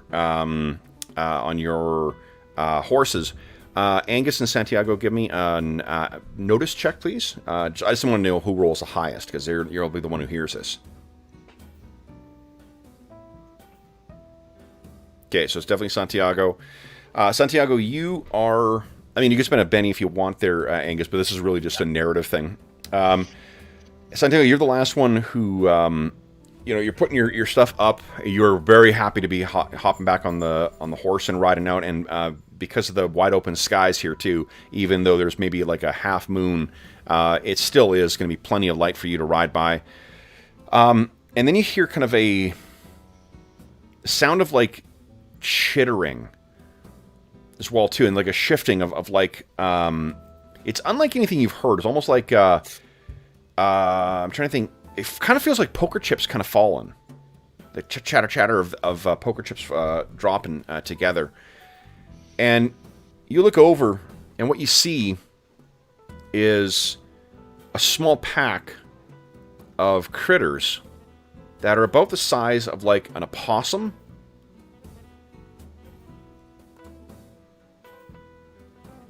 And they're making their way towards you. You look over. That ain't no humbug. Uh-oh. Give us an untrained skill check. I'm going to see if you... this is just your occult. Let's see if you come across these critters before out in the plains. You haven't. Angus, you hear this as well, too. And you look over, and you can give us an occult roll if you like as well. Nice. So there is a specific name given to this thing that scientists use to distinguish these from, say, the common cockroach.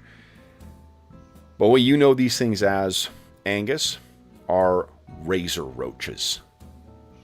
That's what the trail folk called. Nasty critters, ravenous, possum-sized roaches, nocturnal, they swarm, and there's always hungry for fresh meat.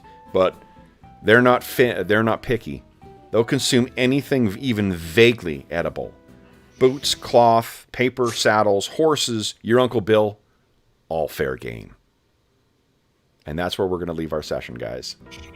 So, with those things chittering in. Now, we will. You know what? I'm inclined to give you an advance anyway.